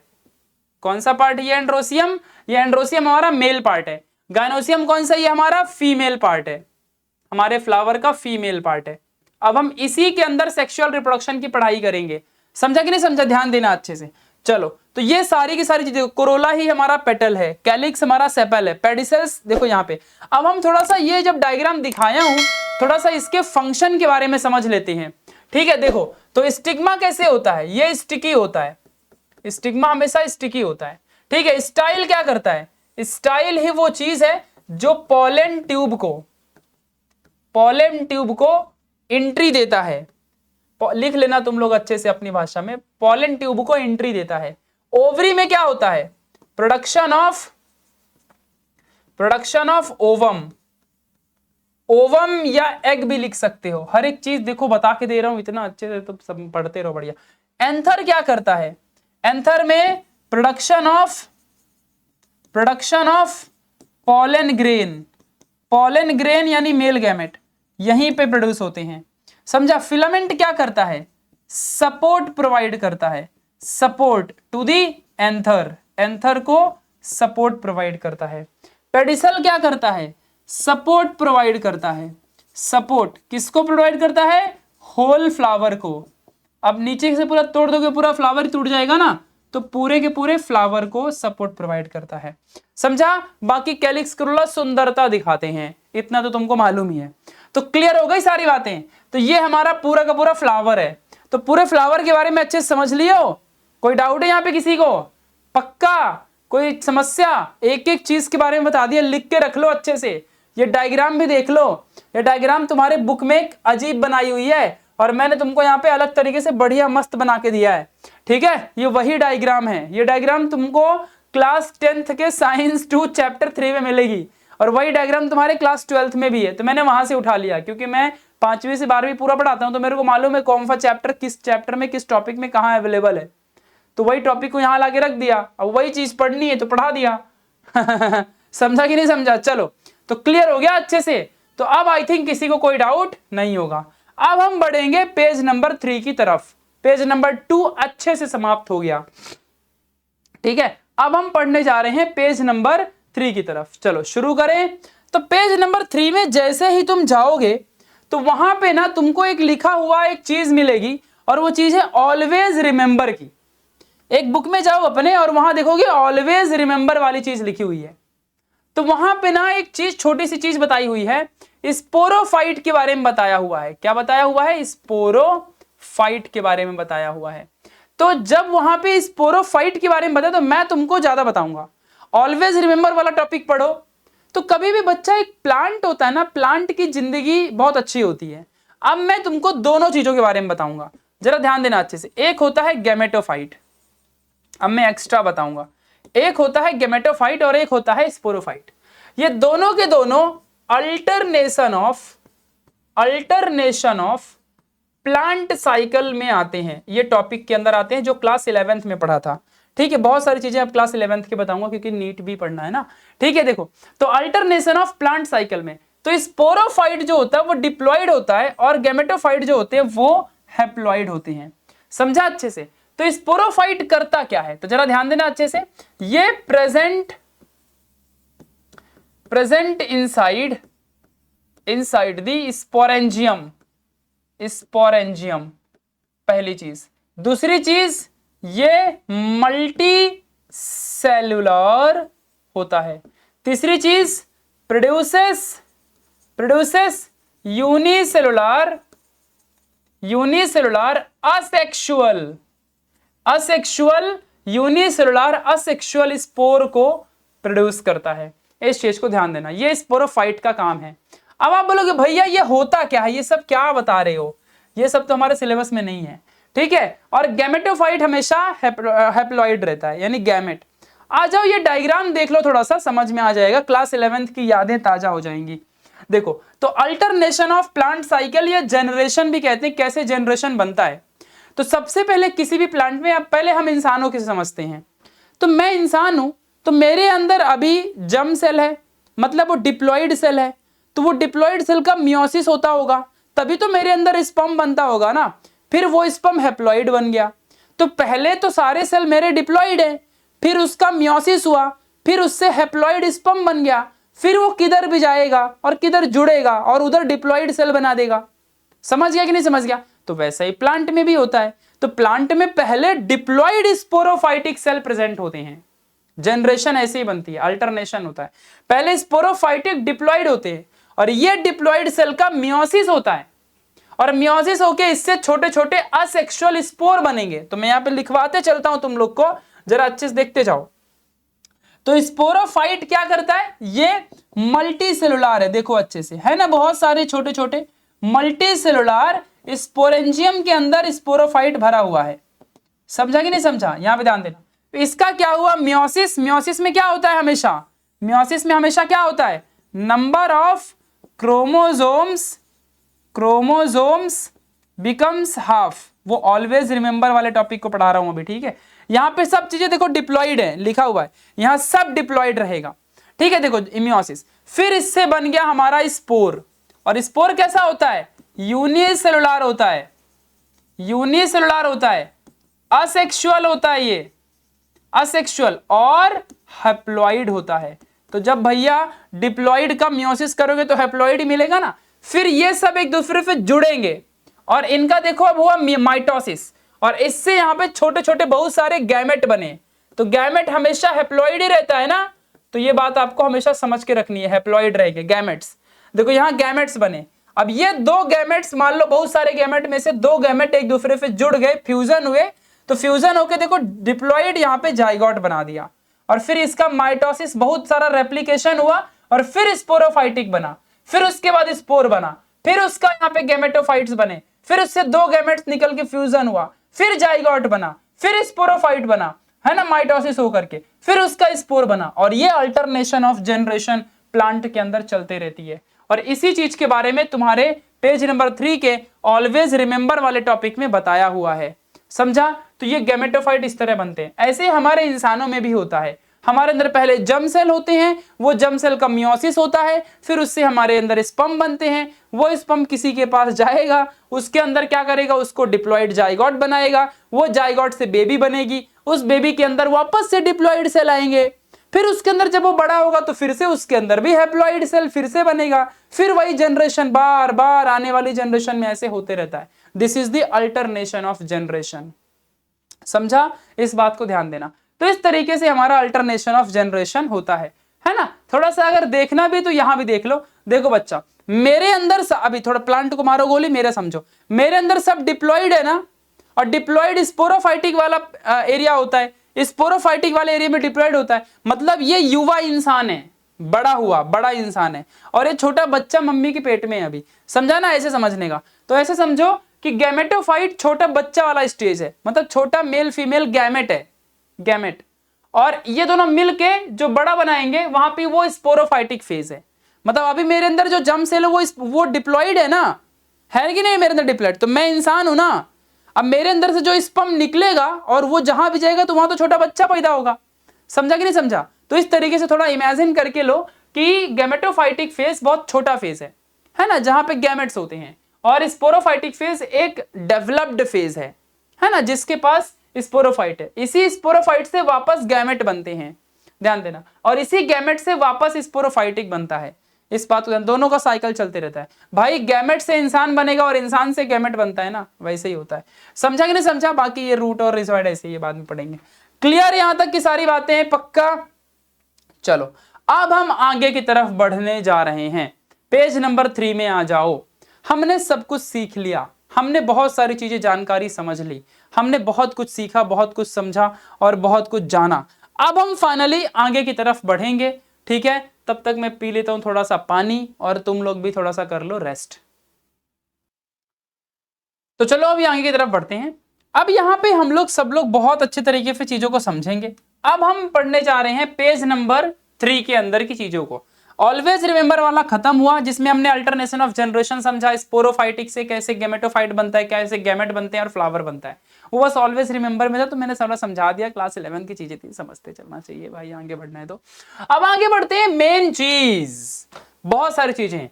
तो हमने यार अभी क्या देखा, हमने देखा था कि एक इस तरह से, अभी हम देखो, हम मेन एक प्रोसेस की बात करते हैं, हम क्या समझने जा रहे हैं। हमारा मेन मोटो है कि एक चाइल्ड प्रोड्यूस हो, रिप्रोडक्शन का मेन मोटो होता है एक चाइल्ड प्रोड्यूस हो। तो उसके लिए अगर सेक्सुअल रिप्रोडक्शन, अभी असेक्सुअल से तो प्रोड्यूस करवा लिया, फ्रैगमेंटेशन, बर्डिंग, है ना, फिर उसके बाद वेजिटेटिव प्रोपगेशन, बहुत कुछ किया, लेकिन अब हम मेल और फीमेल गैमेट का इस्तेमाल करके और चाइल्ड का प्रोडक्शन हमें करवाना है ना, तभी तो हमारे यहाँ पे रिप्रोडक्शन होगा अच्छे से। थोड़ा समझने का जरा ओवरव्यू ले लो कि सबसे पहले तो हमें ये देखना पड़ेगा कि किस तरीके से मेल गैमेट प्रोड्यूस हो, मेल गैमेट कैसे बने, फिर हम देखेंगे फीमेल गैमेट कैसे बने, है ना, मेल गैमेट कहाँ बनता है, कैसे बनता है, ये सब सीखेंगे पहले। फिर फीमेल गैमेट कहाँ बनता है, कैसे बनता है, ये सब सीखेंगे। फिर दोनों का फ्यूजन कराएंगे, जिसको कहते हैं फर्टिलाइजेशन, तब जाके चाइल्ड बनेगा। तो अब हम प्रोसेस में चल चुके हैं। अब हमारा पहला कदम है कि मेल गैमेट कैसे बनता है और कहां बनता है, कौन से प्रोसेस से बनता है, मेल गैमेट को क्या कहते हैं प्लांट के अंदर, ये सब सीखने जा रहे हैं। समझ गया मैं क्या कह रहा हूं, एकदम दिमाग में अच्छे से बातें घुस रही हैं। तो चलो फ्लावर में सबसे पहले मेल एंड्रोसियम की बात करेंगे। तो हम किसकी बात करेंगे, जरा ध्यान देना अच्छे से। सबसे पहले now we will talk, now ध्यान देना अच्छे से, हम किसकी बात करेंगे, एंड्रोसियम की बात करेंगे। किसकी बात करेंगे, एंड्रोसियम। तो एंड्रोसियम में यही सारी चीजें आती कि नहीं आती, जो मैंने बना दिया डायग्राम, ये पूरा एंड्रोसियम है कि नहीं है, ये पूरा एंड्रोसियम है कि नहीं है। तो एंड्रोसियम में ये क्या है, ये है हमारा एंथर। कौन है ये, एंथर है। और ये क्या है हमारा, ये फिलामेंट है। ये क्या है, ये फिलामेंट है, जिसका काम सिर्फ प्रोटेक्शन करना है। और यहां पे क्या होता है, एक छोटी सी चीज जिसका नाम है कनेक्टिव। क्या नाम है इसका, कनेक्टिव। तो हम किसकी बात करेंगे, एंथर की बात करेंगे। हम आज किसकी बात करने जा रहे हैं, एंथर की। तो सबसे पहले ये देखेंगे कि आखिर एंथर कैसे होता है ना। तो चलो समझना शुरू करते हैं। तो सबसे पहले anther, anther page number 3, anther generally और डायथिकस। कैसा होता है एंथर हमारा, एंथर हमारा डायथिकस होता है। आप बोलोगे भैया ये डायथिकस का मतलब क्या है, तो डाय का मतलब होता है टू, और थिकस एक वर्ड है जिसका नाम है थीका, थीका वर्ड से आया है, जिसका मतलब होता है लोब।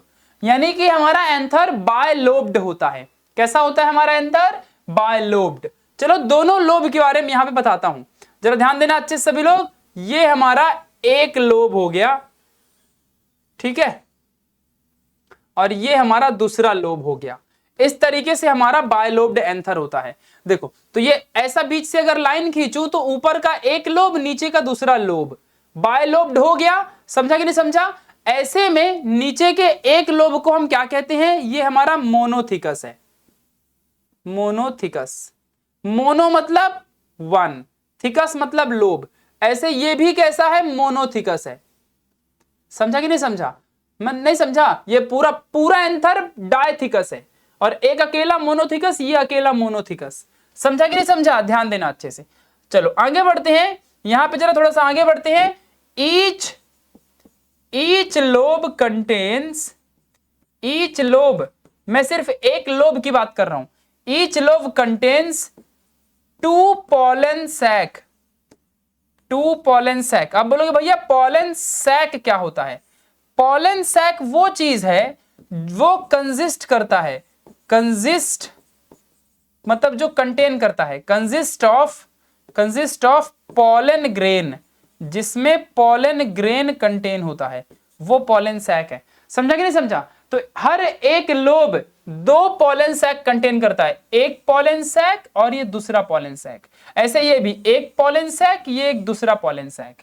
इस तरीके से 2 pollen sac ये कंटेन करते हैं। समझा कि नहीं समझा, ध्यान से देखते चलना सब लोग। चलिए आगे बढ़ते हैं। तो टोटल इस pollen sac का दूसरा नाम भी है एक, और दूसरा नाम है इस pollen sac का स्पोरेंजियम। क्या नाम है pollen sac को, और हम क्या कहते हैं, स्पोरेंजियम कहते हैं। स्पोरेंजियम क्या करता है, जो कंटेन करता है स्पोर को। अच्छा तो स्पोर का मतलब क्या है, स्पोर मतलब पॉलन ग्रेन। तो कंफ्यूजन है क्या थोड़ा भी, पॉलन सैक मतलब स्पोरेंजियम जो स्पोर कंटेन करता है, तो पॉलन सैक वही है ना जो पॉलन ग्रेन कंटेन करता है। मतलब स्पोर और पॉलन ग्रेन एक ही चीज है। समझा कि नहीं समझा। तो अलग अलग नाम से बोला जाता है, अलग अलग नाम से पुकारा जाता है, तो आप इसमें कंफ्यूज मत होना। पॉलन सैक स्पोरेंजियम है। समझा कि नहीं समझा, ध्यान देना अच्छे से। तो स्पोरेंजियम क्या कंटेन करता है, स्पोर। मतलब पॉलन सैक भी तो वही चीज है, तो वो स्पोर यानी पॉलन ग्रेन कंटेन करता है, ध्यान देना। तो इसके लिए अब आप मुझे बताओ कितने स्पोरेंजियम हो गए, कितने पॉलन सैक हो गए, 1 2 3 4 ना। तो टोटल हमारा यहाँ पे एंथर क्या होता है, एंथर इज टेट्रा, टेट्रा मतलब 4, स्पोरेंजिएट। हमारा एंथर टेट्रा स्पोरेंजिएट होता है। कैसे होता है, टेट्रा स्पोरेंजिएट। टेट्रा मतलब 4, स्पोरेंजिएट मतलब स्पोरेंजियम, मतलब जिसमें 4 स्पोरेंजियम प्रेजेंट हो, ऐसा हमारा एंथर होता है। इस चीज को आपको समझ के रखना है। क्लियर है यहां तक की बातें, एंथर के बारे में सब कुछ समझ गया। ये बातें आपको हमेशा याद रखनी है। कोई डाउट है यहां तक बच्चा पार्टी, किसी को कोई समस्या, कोई भी प्रॉब्लम, नो प्रॉब्लम। अब हम बात करेंगे ये कैसे दिखता है, ये तो हमने जान लिया, मतलब स्ट्रक्चर ऑफ एंथर हमने समझ लिया कि कैसा एंथर हमारा होता है। अब हम ये जानेंगे कि ये एंथर में कौन से टाइप के सेल प्रेजेंट होती हैं। तो बचपन में हमने एक छोटी सी चीज पढ़ी थी कि छोटे छोटे सेल से बनता है टिश्यू और टिश्यू से बनता है ऑर्गन, ये मत भूलना। तो छोटा छोटा वो कौन सा सेल यहां प्रेजेंट है और उससे कौन सा टिश्यू यहां बन रहा है और फिर इससे ये इतना बड़ा एंथर का ऑर्गन बन गया। ठीक है, तो ये कैसे बना, कौन से सेल यहां प्रेजेंट हैं, चलो आ जाओ सीखते हैं। तो जरा ध्यान देना अच्छे से कि एंथर में, यहां पे समझ के लो प्लीज थोड़ा सा, कि एंथर के अंदर एंथर कंटेन्स पेरेन्काइमेटस टिश्यू। कौन सा टिश्यू, पेरेन्काइमेटस टिश्यू। कौन सा टिश्यू कंटेन करता है एंथर, पेरेन्काइमेटस टिश्यू। समझा कि नहीं समझा, एंथर कंटेन्स पेरेन्काइमेटस टिश्यू। इस बात को हमेशा ध्यान देना, कौन से टिश्यू से एंथर बना है हमारा, पेरेन्काइमेटस टिश्यू से। अब आप बोलोगे भैया ये पेरेन्काइमेटस टिश्यू होता क्या चीज है। देखो बच्चों, आपने बचपन में क्लास 11th में पढ़ा था कि parenchymatous tissue is a type of simple permanent tissue. किसका टाइप है ये, सिंपल परमानेंट टिश्यू। समझा कि नहीं समझा, इस बात को ध्यान देना। तो सिंपल परमानेंट टिश्यू का टाइप है पेरेन्काइमेटस टिश्यू। समझा अच्छे से मैं क्या बोल रहा हूं, इस बात को ध्यान देना। और इसी टिश्यू से यहां पे देखो ना बहुत सारे सेल होते हैं, रहते कि नहीं रहते यहां पे बहुत सारे सेल। तो जो ये बहुत सारे सेल है ये सब पेरेन्काइमेटस टिश्यू है, पेरेन्काइमेटस सेल हैं, पेरेन्काइमेटस टिश्यू हैं। समझा कि नहीं समझा, और इसी सेल से हमारा पूरा का पूरा एंथर बना होता है। क्लियर हो गई बातें, आपको समझ में आ गया।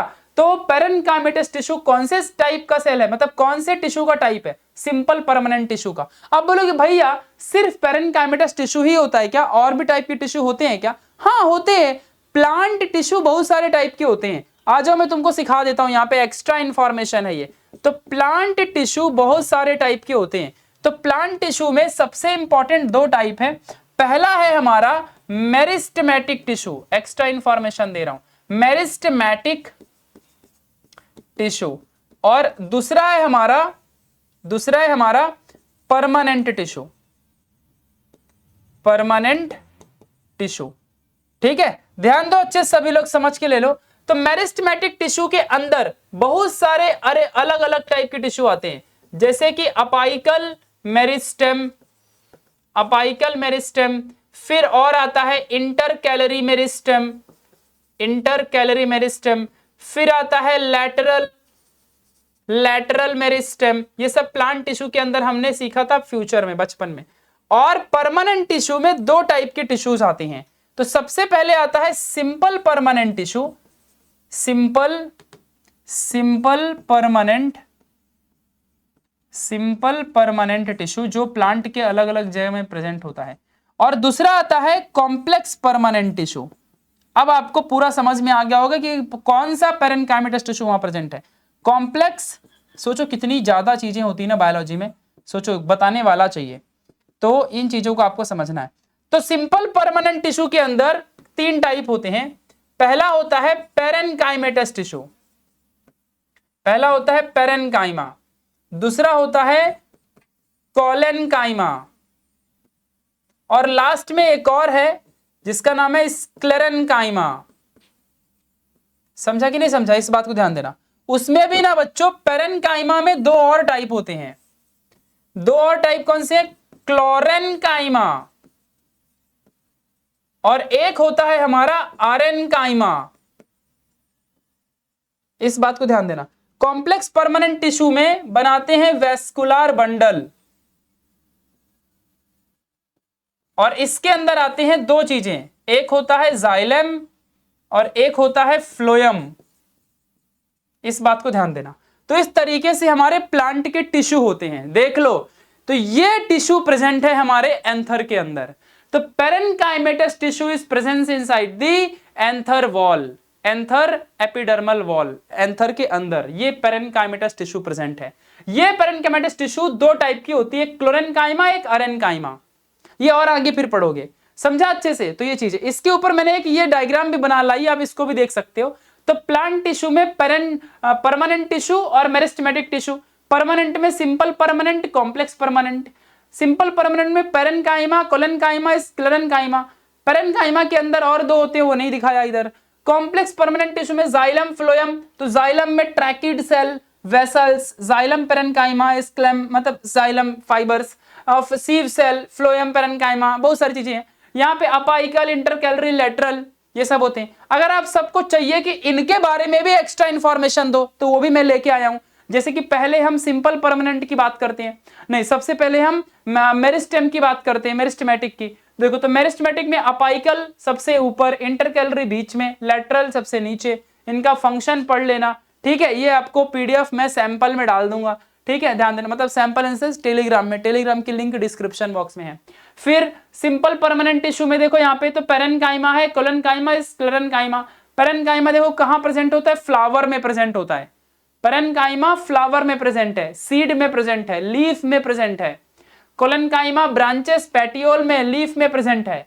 स्क्लेरेन्काइमा देखो यहाँ पे वेन्स में, स्टेम में, सीड में प्रेजेंट है, समझा। इसके सब टाइप है, क्लोरेन्काइमा, अरेन्काइमा, देखो कहां कहां है सब कुछ, ये फोटोसिंथेसिस करवाते हैं, है ना। फिर ऐसे ही देखो यहाँ पे दूसरा कौन बचा, दूसरा बचा हमारा कौन सा, ये कॉम्प्लेक्स टिश्यू। तो कॉम्प्लेक्स टिश्यू के बारे में जान लो, देखो कॉम्प्लेक्स टिश्यू के बारे में जान लो। तो कॉम्प्लेक्स टिश्यू के अंदर जाइलम फ्लोएम है, तो इनके बारे में भी दिया हुआ है। तो मैंने ये सारी जानकारी इकट्ठा की है और तुम्हारे लिए लेके आया हूं, जिससे कि तुमको एक एक चीज पता रहे। तो बस मेन काम तो यहां था कि पेरेन्काइमेटस टिश्यू था, यहां से हम कहां घुस गए, प्लांट टिश्यू में घुस गए। इतना डिटेल होती थी, हर चीज को अच्छे से पढ़ाया जा सकता है। मतलब तुमको ये तो नहीं रहेगा ना कि सोचो सिर्फ एक प्लांट टिश्यू यहां प्रेजेंट है ना, जिसका नाम है पेरेन्काइमेटस टिश्यू, और जो सिंपल परमानेंट टिश्यू को बिलोंग करता है। तो तुमको ये भी पता होना चाहिए कि सिंपल ही नहीं, कॉम्प्लेक्स परमानेंट टिश्यू भी होता है, मेरिस्टेमेटिक टिश्यू भी होता है ना, ये सब भी होते हैं। अब इन सब की डिटेल्ड स्टडी भी की जा सकती है और डिटेल में, बट अभी क्या है, अपने को 12th पढ़ना है, समझा कि नहीं समझा। तो ये चीजें आपको अच्छे से ध्यान देनी। तो एंथर के अंदर पेरेन्काइमेटस टिश्यू होता है, ये बात आपको ध्यान देना। और यहाँ पे पेरेन्काइमेटस टिश्यू प्रेजेंट होते हैं, बहुत सारे प्रेजेंट होते हैं, जो सिंपल परमानेंट टिश्यू के पार्ट हैं। क्लियर हो गया अच्छे से, पक्का? किसी को कोई डाउट है इधर तक, कोई प्रॉब्लम है क्या, जल्दी बताओ। वीडियो को रोक लेना, क्वालिटी बढ़ा लेना, और जो जो वहां दिखाया हो ना उन सबको तुम वापस अपने बुक में लिख सकते हो।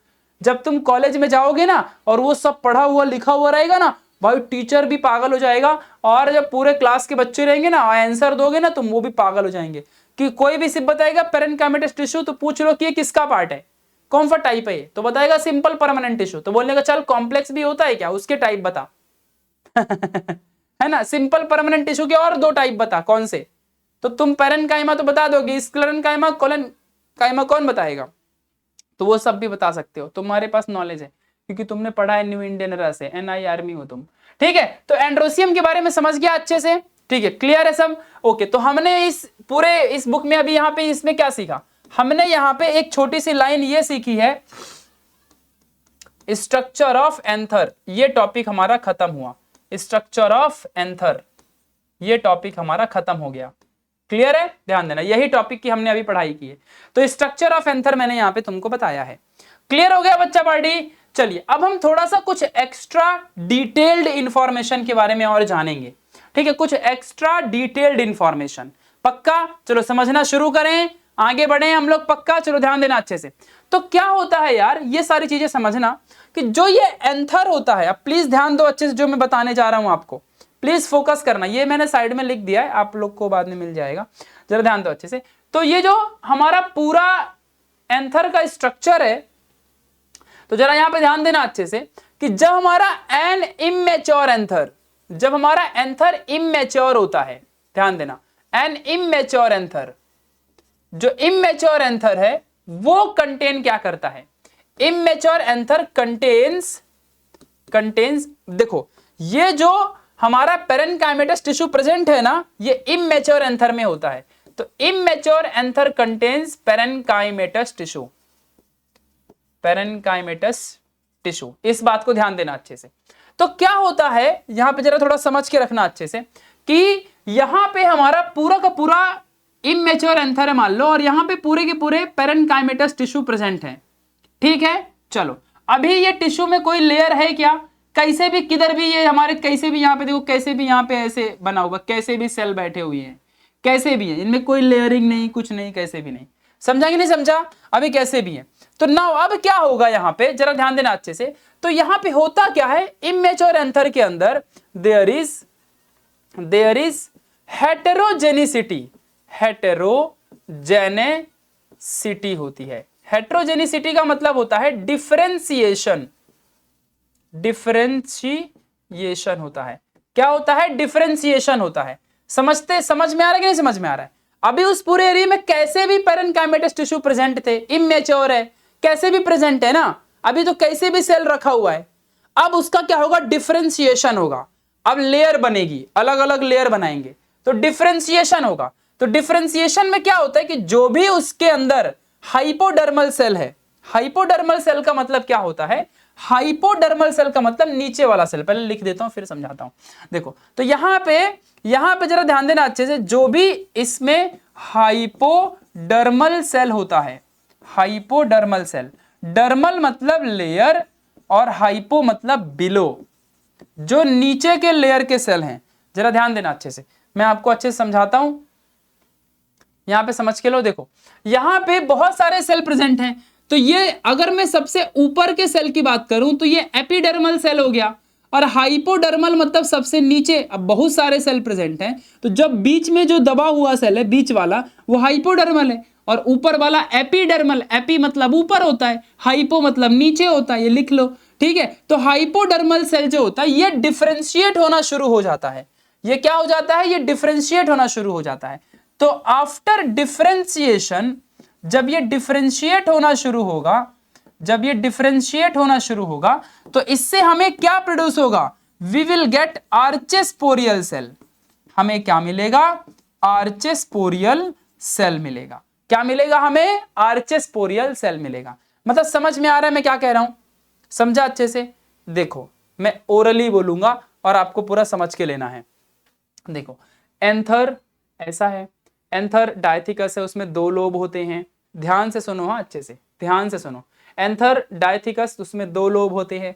हर एक लोब एक पॉलन सैक कंटेन करता है। हर एक पॉलन सैक में पॉलन ग्रेन है, यानी कि हर एक पॉलन सैक को ही स्पोरेंजियम कहते हैं, और स्पोरेंजियम में स्पोर है, स्पोर मतलब पॉलन ग्रेन। तो एंथर टेट्रास्पोरेंजिएट है क्योंकि 4 स्पोरेंजियम कंटेन करता है। लेकिन क्या होता है जब ये एंथर इमेच्योर होता है, तो इमेच्योर के टाइम पे यहाँ पे बहुत सारे सेल प्रेजेंट है, छोटे छोटे सेल प्रेजेंट हैं। ये सेल मिला के टिश्यू बना दिया, सेल से टिश्यू बन गया। तो ये बहुत सारे टिश्यू जो है, ऐसे टिश्यू को हम कहते हैं पेरेन्काइमेटस टिश्यू। ये पेरेन्काइमेटस टिश्यू सिंपल परमानेंट टिश्यू को बिलोंग करते हैं, उसके बारे में डिटेल इंफॉर्मेशन आगे दे दिया है। तो ये पेरेन्काइमेटस जो टिश्यू हैं, ये यहाँ पे कैसे भी रखे हुए हैं। तो इसके अंदर जो सबसे नीचे वाला सेल है, बीच वाला सेल है, अंदर बाहर से अंदर घुसते घुसते आओगे बीच वाला, तो वो हमारा हाइपोडर्मल सेल है, और जो सबसे बाहर रहेगा वो एपिडर्मल सेल है। तो जो ये हाइपोडर्मल सेल है, ये हाइपोडर्मल जो सेल है, इसके अंदर हेट्रोजेनेसिटी होगी। हेट्रोजेनेसिटी का मतलब डिफरेंशिएशन होगा, डिवाइड होंगे ये, और डिवाइड होके ये हाइपोडर्मल सेल एक ऐसे सेल बनाएंगे जिसका नाम है आर्चेस्पोरियल सेल। अब समझ गया अच्छे से? आपको क्लियर है? समझा कि नहीं समझा अच्छे से? बहुत बढ़िया। अब एक बार बुक की रीडिंग कर लेना, वो वाली लाइन की। अब आर्चेस्पोरियल सेल जो कि एक ओल्ड सेल है, ये सेल क्या बनाता है? ये 2 लेयर में कंसिस्ट होता है, 2 लेयर में डिवाइड होता है। अब ध्यान रखना ये कहां पे है? हाइपोडर्मल सेल से बना था। हाइपोडर्मल सेल से ही हमारा आर्चेस्पोरियल सेल बना है, भूलने का नहीं, कितना प्यार से समझा रहा हूं। आर्चेस्पोरियल सेल हाइपोडर्मल से बना है, और हाइपोडर्मल एकदम अंदर था ना, तो मतलब ये सेल अंदर है, अंदर। बाहर तो एपिडर्मल लेयर है, लेयर बनी हुई है बाहर, अंदर की बात कर रहा हूं, अंदर है हमारा आर्चेस्पोरियल सेल। तो ये 2 पार्ट में डिवाइड होता है। पहला कौन सा पार्ट है बच्चा? तो पहला पार्ट है ये हमारा स्पोरोजिनस सेल। कहां होता है ये? इनर, सबसे अंदर। मतलब कि ये आर्चेस्पोरियल सेल अंदर ही है पहले से, लेकिन उधर से ये 2 पार्ट में डिवाइड हुआ, तो एक अंदर ही रह गया जिसका नाम है स्पोरोजिनस सेल, और एक बाहर की तरफ फैलने लगा जिसका नाम है आउटर पैराइटल सेल।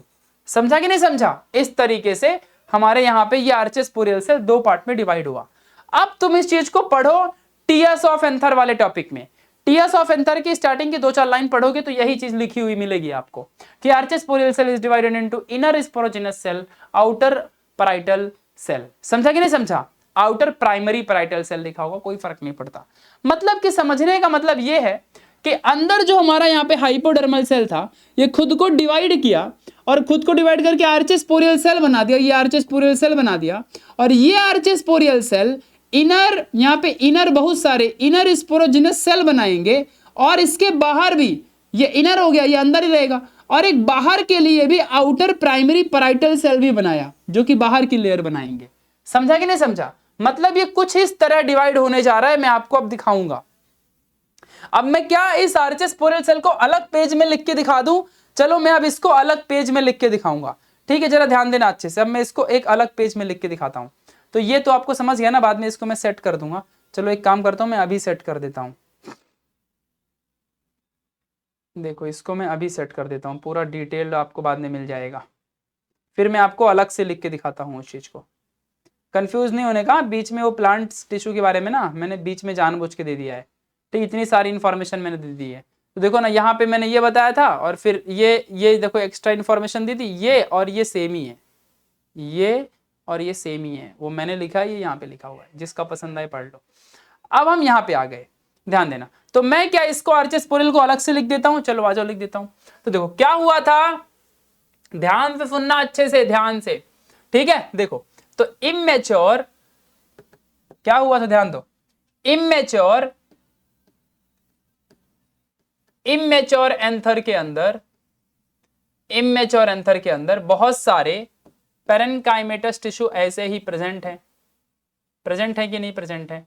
प्रेजेंट है ना, जिसमें बहुत सारे सेल हैं, ठीक है? ये जो पेरेन्काइमेटस टिश्यू है, ये सबसे अंदर वाला, यहां लिख देता हूं, इसके सबसे अंदर वाला, जिसका नाम क्या है? Hypodermal cell. ये हाइपोडर्मल सेल खुद को क्या करेगा? डिवाइड, जिसको तुम कह सकते हो कि ये खुद को डिफरेंशिएट करेगा। ये खुद को डिफरेंशिएट करके क्या बनाएगा? आर्चेस्पोरियल सेल बनाएगा। क्या बनाएगा? आर्चेस्पोरियल सेल बनाएगा। समझ गया? जो कि अंदर ही था तो अंदर ही रहेगा ना, ये भी आर्चेस्पोरियल सेल अंदर बना दिया। क्लियर हो गया अच्छे से? अब ये आर्चेस्पोरियल सेल क्या करेगा? खुद को दो पार्ट में डिवाइड करेगा। तो पहला है स्पोरोजिनस सेल और दूसरा है आउटर प्राइमरी पैराइटल सेल। समझ गया? जो स्पोरोजिनस सेल है, इससे क्या फॉर्म होगा? Formation of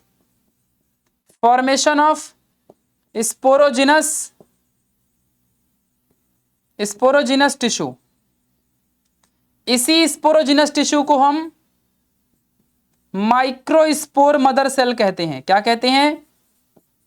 microspore mother cell कहते हैं, जिसका शॉर्ट में फुल फॉर्म है MMC। समझा क्या? इसी को हम क्या कहते हैं? माइक्रोस्पोर मदर सेल कहते हैं, जिसका नाम है MMC। इसी से हमारा पॉलन ग्रेन बनेगा बाद में।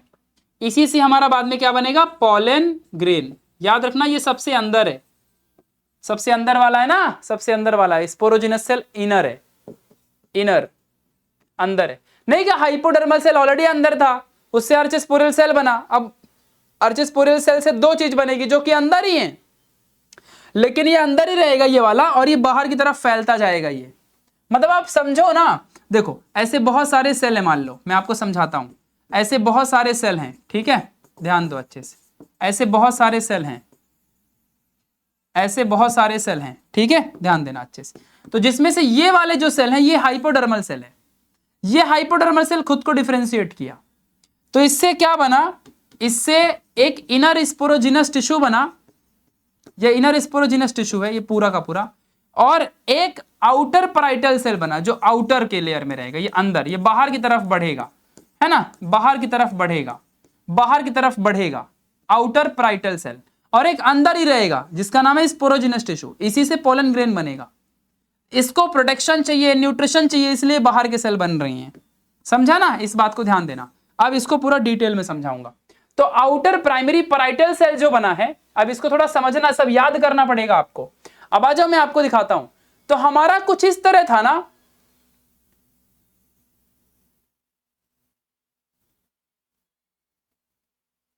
ऐसा था ना कुछ?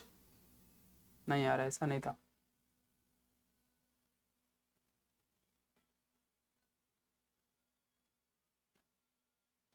अब बराबर है। देखो कुछ ऐसा था ना, देखो अभी अच्छे से जरा यहाँ पे ध्यान से, तो अंदर कौन है, अंदर कौन है, जो अंदर बना रहा हूं ये अंदर कौन है, एक साइड, देखो चारों लोब में वैसा ही होता, मैं एक साइड की बात कर रहा हूं। तो अंदर कौन है, सबसे अंदर हाइपोडर्मल सेल है। इस हाइपोडर्मल सेल ने क्या बनाया, आर्चेस्पोरियल सेल बना दिया, वही खुद कन्वर्ट हो गया आर्चेस्पोरियल सेल में। अब ये आर्चेस्पोरियल सेल से इनर स्पोरोजिनस टिश्यू बन गया, तो यहीं पे मान लो ये स्पोरोजिनस टिश्यू है, ठीक है। अब आउटर पैराइटल सेल भी बनेगा ना, तो आउटर के लिए मान लो ये, अब ये आउटर के लिए आउटर बाहर बन रहा है, बाहर से, समझा, ये देखो बाहर सेल बन रहे हैं, क्लियर है। तो वही सेल खुद को ऐसे दो पार्ट में डिवाइड किया, जो कि एक इनर स्पोरोजिनस जो अंदर ही रहेगा और एक आउटर जो बाहर की तरफ फैलेगा, समझा ना। चलो तो इसी को थोड़ा डिटेल में जानते हैं, तो क्यों ना हम लोग इसी चीज को थोड़ा डिटेल में पढ़ के लेते हैं। तो सबसे पहले सबसे बाहर जो था, वो सबसे बाहर एक लेयर थी, जिस लेयर का नाम है एपिडर्मल लेयर। फिर इसके बाद आती है, मैं सारी की सारी लेयर के बारे में समझाऊंगा, फिर एक लेयर आती है हमारी, जिसे हम कहेंगे इंडोथीसियम। समझ रहे हो, जरा यहां पे सब लोग ध्यान से देखते जाओगे, आपको सब समझेगा। फिर इसके बाद हमारी एक छोटी छोटी लेयर्स हैं, गोल गोल रेडियली, मैं आपको सब ये लिखवा के दूंगा, आप खुद मुझे इसका आंसर दोगे। इस तरह से ये सब आउटर प्राइमरी पैराइटल सेल हैं, इस तरह से, ठीक है। ये एक सेल बनेगा। फिर हमारा एक दूसरा सेल बनेगा, जो कि कुछ इस तरह होगा,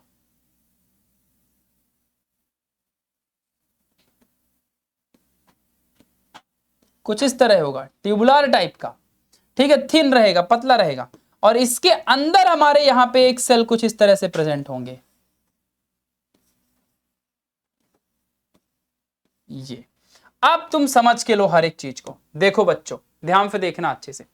तो ये वाला जो पूरा एरिया है, ये हमारा हो गया आउटर प्राइमरी पैराइटल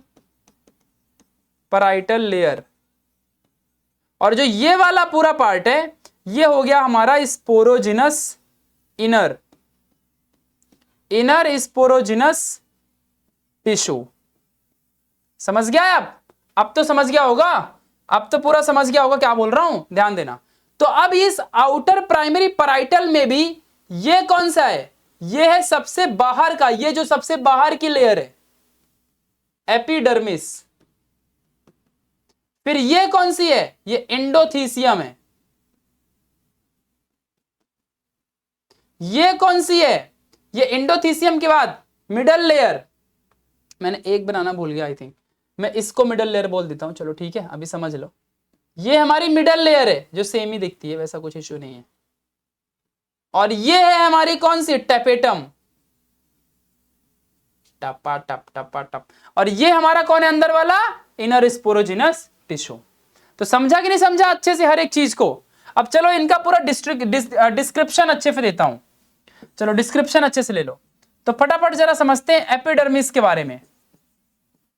तो एपिडर्मिस क्या करता है आउटर प्राइमरी पैराइटल सेल में, देखो आउटर प्राइमरी एपिडर्मिस क्या करता है, एपिडर्मिस क्या करता है, आउटर मोस्ट लेयर है, आउटर मोस्ट प्रोटेक्टिव लेयर है, प्रोटेक्टिव लेयर है। दूसरा चीज किससे बना हुआ है, ट्यूबुलर सेल्स से बना हुआ है। चलो दूसरा कौन सा है, नहीं ट्यूबुलर सेल, देखो ना यहाँ पे ट्यूबुलर, ट्यूब ऐसा टैबुलर टैब टाइप के हैं। दूसरा कौन सा, इंडोथीसियम। इंडोथीसियम कैसा है, इनर टू किसके अंदर है, ये इनर टू एपिडर्मिस, एपिडर्मिस के अंदर है। और दूसरा कैसा है, ये थिन वॉल है, पतली है ना, थिन वॉल लेयर है, ध्यान से देखो पतला है, कितना पतला लेयर है। आगे बढ़ते, अच्छा एक चीज और है, ये रेडियली इलोंगेटेड है, रेडियली इलोंगेटेड है, रेडियली देखो गोल गोल है, रेडियस जैसा। एक और है अब लास्ट में middle layer, middle layer reality में थिन है, यहां से तो ये थिन हटा देना, ठीक है। मिडल लेयर थिन है, तो मिडल लेयर कैसी है, थिन लेयर है, और लास्ट में कौन है, टेपेटम, जो कि न्यूट्रिटिव लेयर है, न्यूट्रिशन प्रोवाइड करती है, न्यूट्रिटिव लेयर। अब समझा पूरी चीजें। तो ये पूरा आउटर प्राइमरी पैराइटल है और ये इनर स्पोरोजिनस सेल है। तो ये पूरा समझ में आ गया। तो इमेच्योर एंथर में पैरेन्काइमेटस टिश्यू पहले ऐसे ही थे, तो अंदर वाला हाइपोडर्मल सेल खुद को डिफरेंशिएट करना शुरू कर दिया, जिसे हेटेरोजेनेसिटी ला दिया और आर्चेस्पोरियल सेल बना दिया। आर्चेस्पोरियल सेल दो टाइप में डिवाइड हुआ, एक अंदर का इनर स्पोरोजिनस टिश्यू जिसको एमएमसी भी कहते हैं, इसको तुम एमएमसी भी कह सकते हो, यही बनाएगा बाद में पोलन ग्रेन। इसको तोड़ेंगे, टेंशन मत लेना, ये एमएमसी ही बाद में क्या करेगा, यही खुद बनेगा पोलन ग्रेन, ध्यान देना। तो इनर स्पोरोजिनस टिश्यू जो रहेगा, इसका फॉर्मेशन ऑफ स्पोरोजिनस टिश्यू और फिर यही है एमएमसी।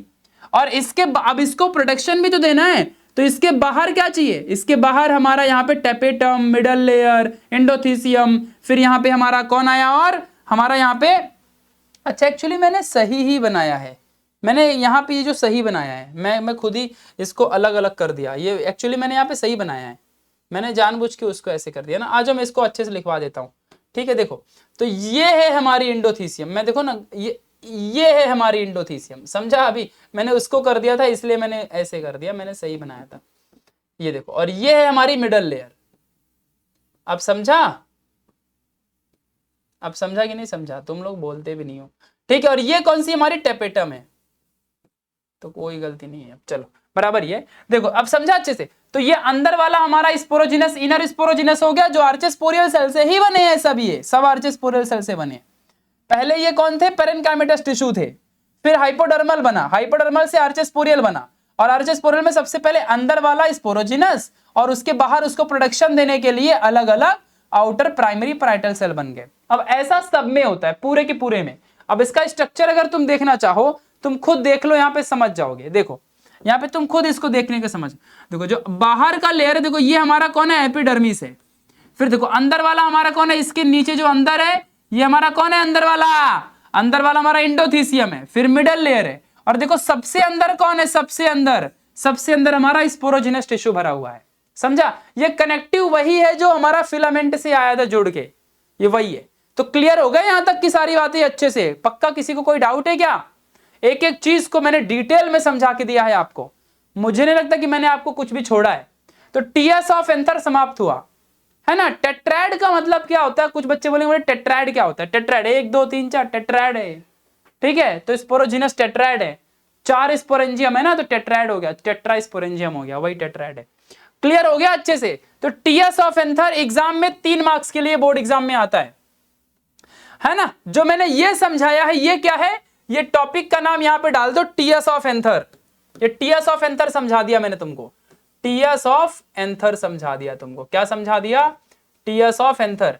तो ये पूरा इंग्लिश में लिखने का, ये डायग्राम बनाने का, ये इत्तू सी डायग्राम पूरा बनाने का, और ये डायग्राम भी बना के आने का। पहले ये पूरा बनाने का, फिर ये गोल गोल एक साइड में लेके मैंने एक अलग से बनाया है ना इधर पे समझाने के लिए, देखो ये अलग से साइड में बनाया है। ये टीएस ऑफ एंथर हो गया, 3 मार्क्स के लिए आता है, ठीक है। और जो ये चीज है कहां गया, ये चीज है, ये स्ट्रक्चर ऑफ एंथर है, ये 2 मार्क्स को एग्जाम में आता है, 2 मार्क्स को आता है, ठीक है। तो ये स्ट्रक्चर ऑफ एंथर इतना सब समझाना है, वो इंग्लिश में लिखना है कि now androecium is this one, ये डायग्राम बना देना, दिस इज द एंथर, ऐसा सेम टू सेम भी लिख के आओगे ना, और ये डायग्राम बना के आओगे, फुल मार्क्स मिलेगा। लेकिन ये सब ऐसा ही लिख के आना फिर, ये देखो ये pollen grain sporangium contains spore, ऐसा कंटेन्स स्पोर, ठीक है। Pollen grain consist of pollen grain, anther is tetra sporangia, tetra मतलब 4 सेल टिश्यू ऑर्गन मोनोथिकस, सब ऐसे भी बना के आओगे ना, फुल मार्क्स मिलेंगे। लेकिन थोड़ा इंग्लिश में लिखोगे तो और अच्छा है, इसीलिए कहता हूँ बुक की रीडिंग कर लिया करो। कॉन्सेप्ट तो मैं समझाऊंगा, concept is power, new Indian era जिंदाबाद, ठीक है। लेकिन बाकी की चीजें तो आपको ये सब तो कोई बताएगा ही नहीं, मैंने बता दिया तो आपने, तो ये सब इसलिए बताता हूँ ना, तुम लोग जब स्कूल कॉलेज में पढ़ाई करो, ट्यूशन में जहाँ 1.5 लाख रुपए पैसा भरा वहाँ पढ़ाई करोगे ना, थोड़ा वाट होनी चाहिए अपने को, सब आना चाहिए, है ना, उसकी वाट लगाने के लिए सामने वाले की। तो इसके लिए सब बताते रहता हूँ। ये दहिष्ट एंथर मतलब फूटा हुआ एंसर, एंसर नहीं एंथर तो ये बाद में आपको बताऊंगा ये फूटा हुआ एंथर क्या होता है, ठीक है। तो फाइनली गाइज यहां तक की बातें आज हमने पढ़ी। आज हमारा मेल गैमेट भी पूरा नहीं पढ़ पाए। देखो देखो बच्चों, मैं आपको एक चीज सिखाता हूं, देखो यहाँ पे ध्यान से, हमने क्या क्या सीखा है। देखो सबसे पहले क्या क्या सीखा, मतलब हमने क्या मोटो क्या था सीखने का। तो हमने सबसे पहले ये सीखा कि जो हमारा मेल गैमेट है वो कहाँ बनता है, ये हमें सीखना है। मेल गैमेट कहाँ बनता है ये सीखना है। तो इसके लिए हमने सबसे पहले ये सीखा कि अब कहाँ बनता है ये, तो मेल गैमेट कहाँ बनता है, एंथर में बनता है, प्लांट के अंदर, एंथर में। तो हमने सबसे पहले क्या सीखा, स्ट्रक्चर ऑफ एंथर सीखा कि भाई कहाँ है स्ट्रक्चर ऑफ एंथर, एंथर दिखता कैसा है, स्ट्रक्चर ऑफ एंथर सीखा। फिर हमने एंथर को काट दिया, ट्रांसेक्शनल कट, टीएस मतलब एंथर को काटा, तो टीएस ऑफ एंथर सीखा, टीएस ऑफ एंथर सीखा। तो जाके हमें अंदर पता चला कि इसके अंदर स्पोरोजिनस टिश्यू है जिसका नाम है एमएमसी। अब इस एमएमसी की पढ़ाई कल करेंगे हम, और इससे हम क्या बनाएंगे, माइक्रोस्पोर। तो देखो जरा अगले टॉपिक में यही दिया हुआ है क्या, माइक्रोस्पोरोजेनेसिस। तो माइक्रोस्पोरोजेनेसिस में ही हम पोलन ग्रेन बनाएंगे और हमारा पोलन ग्रेन बन जाएगा। और हमारा जब पोलन ग्रेन बन जाएगा तो खत्म हुआ हमारा मेल का पार्ट। फिर हम शुरुआत करेंगे फीमेल गैमेट की पढ़ाई। तो फीमेल गैमेट भी ऐसे ही बनाएंगे, उसमें भी एमएमसी होता है, तो हम फीमेल गैमेट बनाएंगे। और फिर फीमेल गैमेट में हम फिर जब दोनों गैमेट बन जाएंगे दोनों को फर्टिलाइजेशन करवा देंगे। तो आप देख लो उसमें पॉलिनेशन दिया है आगे, फिर फर्टिलाइजेशन का टॉपिक दिया है, फिर आगे टॉपिक खत्म हो जाएगा। तो इस तरीके से हम हर एक चीज की पढ़ाई करेंगे। तो बस बच्चों इस चीज को हमेशा ध्यान रखना, लाइफ में हमेशा मंजिलें क्या है, रास्ता क्या है, हौसला हो तो फासला क्या है। Thank you so much for watching this video. Video अच्छी लगी हो, कॉन्सेप्ट समझ में आया हो तो इस वीडियो को लाइक कर देना, अपने दोस्तों को शेयर कर देना। सोचो अगर हम कॉन्सेप्ट सीखें तो कितना टाइम लगता है, ये आज आपको समझ चुका होगा, है ना, कितनी मेहनत लगती है, कितना बोलना पड़ता है, बहुत सारी चीजें आज आपने सीखने को मिली आपको। और बहुत सारी चीजें ऐसी होती हैं जिसमें हमें बहुत मेहनत करनी होती है। तो बस आप लोग भी इसी तरह से मेहनत करते रहो। बहुत सारी चीजें मैंने लिखवाई है, उसको लिखते रहो, सीखते रहो, पढ़ते रहो, लर्निंग करते रहो। बुक की रीडिंग बहुत ज्यादा करो, जो ज्यादा रीडिंग करेगा उसकी मेमोरी बहुत बूस्ट होगी। और राइटिंग वर्क और भी करो, लिखो, लर्निंग करो, और इस तरीके से आप बहुत आगे जाओगे। बुक बना लो। कल एक और लेक्चर फिर से आएगा और उस लेक्चर में हम इसके आगे का माइक्रोस्पोरोजेनेसिस, मेल गैमेट कैसे बनता है वो सीखेंगे। आज हमने बस structure, TS of anther, sexual reproduction, revision, बहुत कुछ सीखा। ठीक है, सो मिलेंगे अगले लेक्चर में। कमेंट करके बताना कि वीडियो कैसी लगी और लाइक किए बिना मत जाना। Bye bye, take care, love you.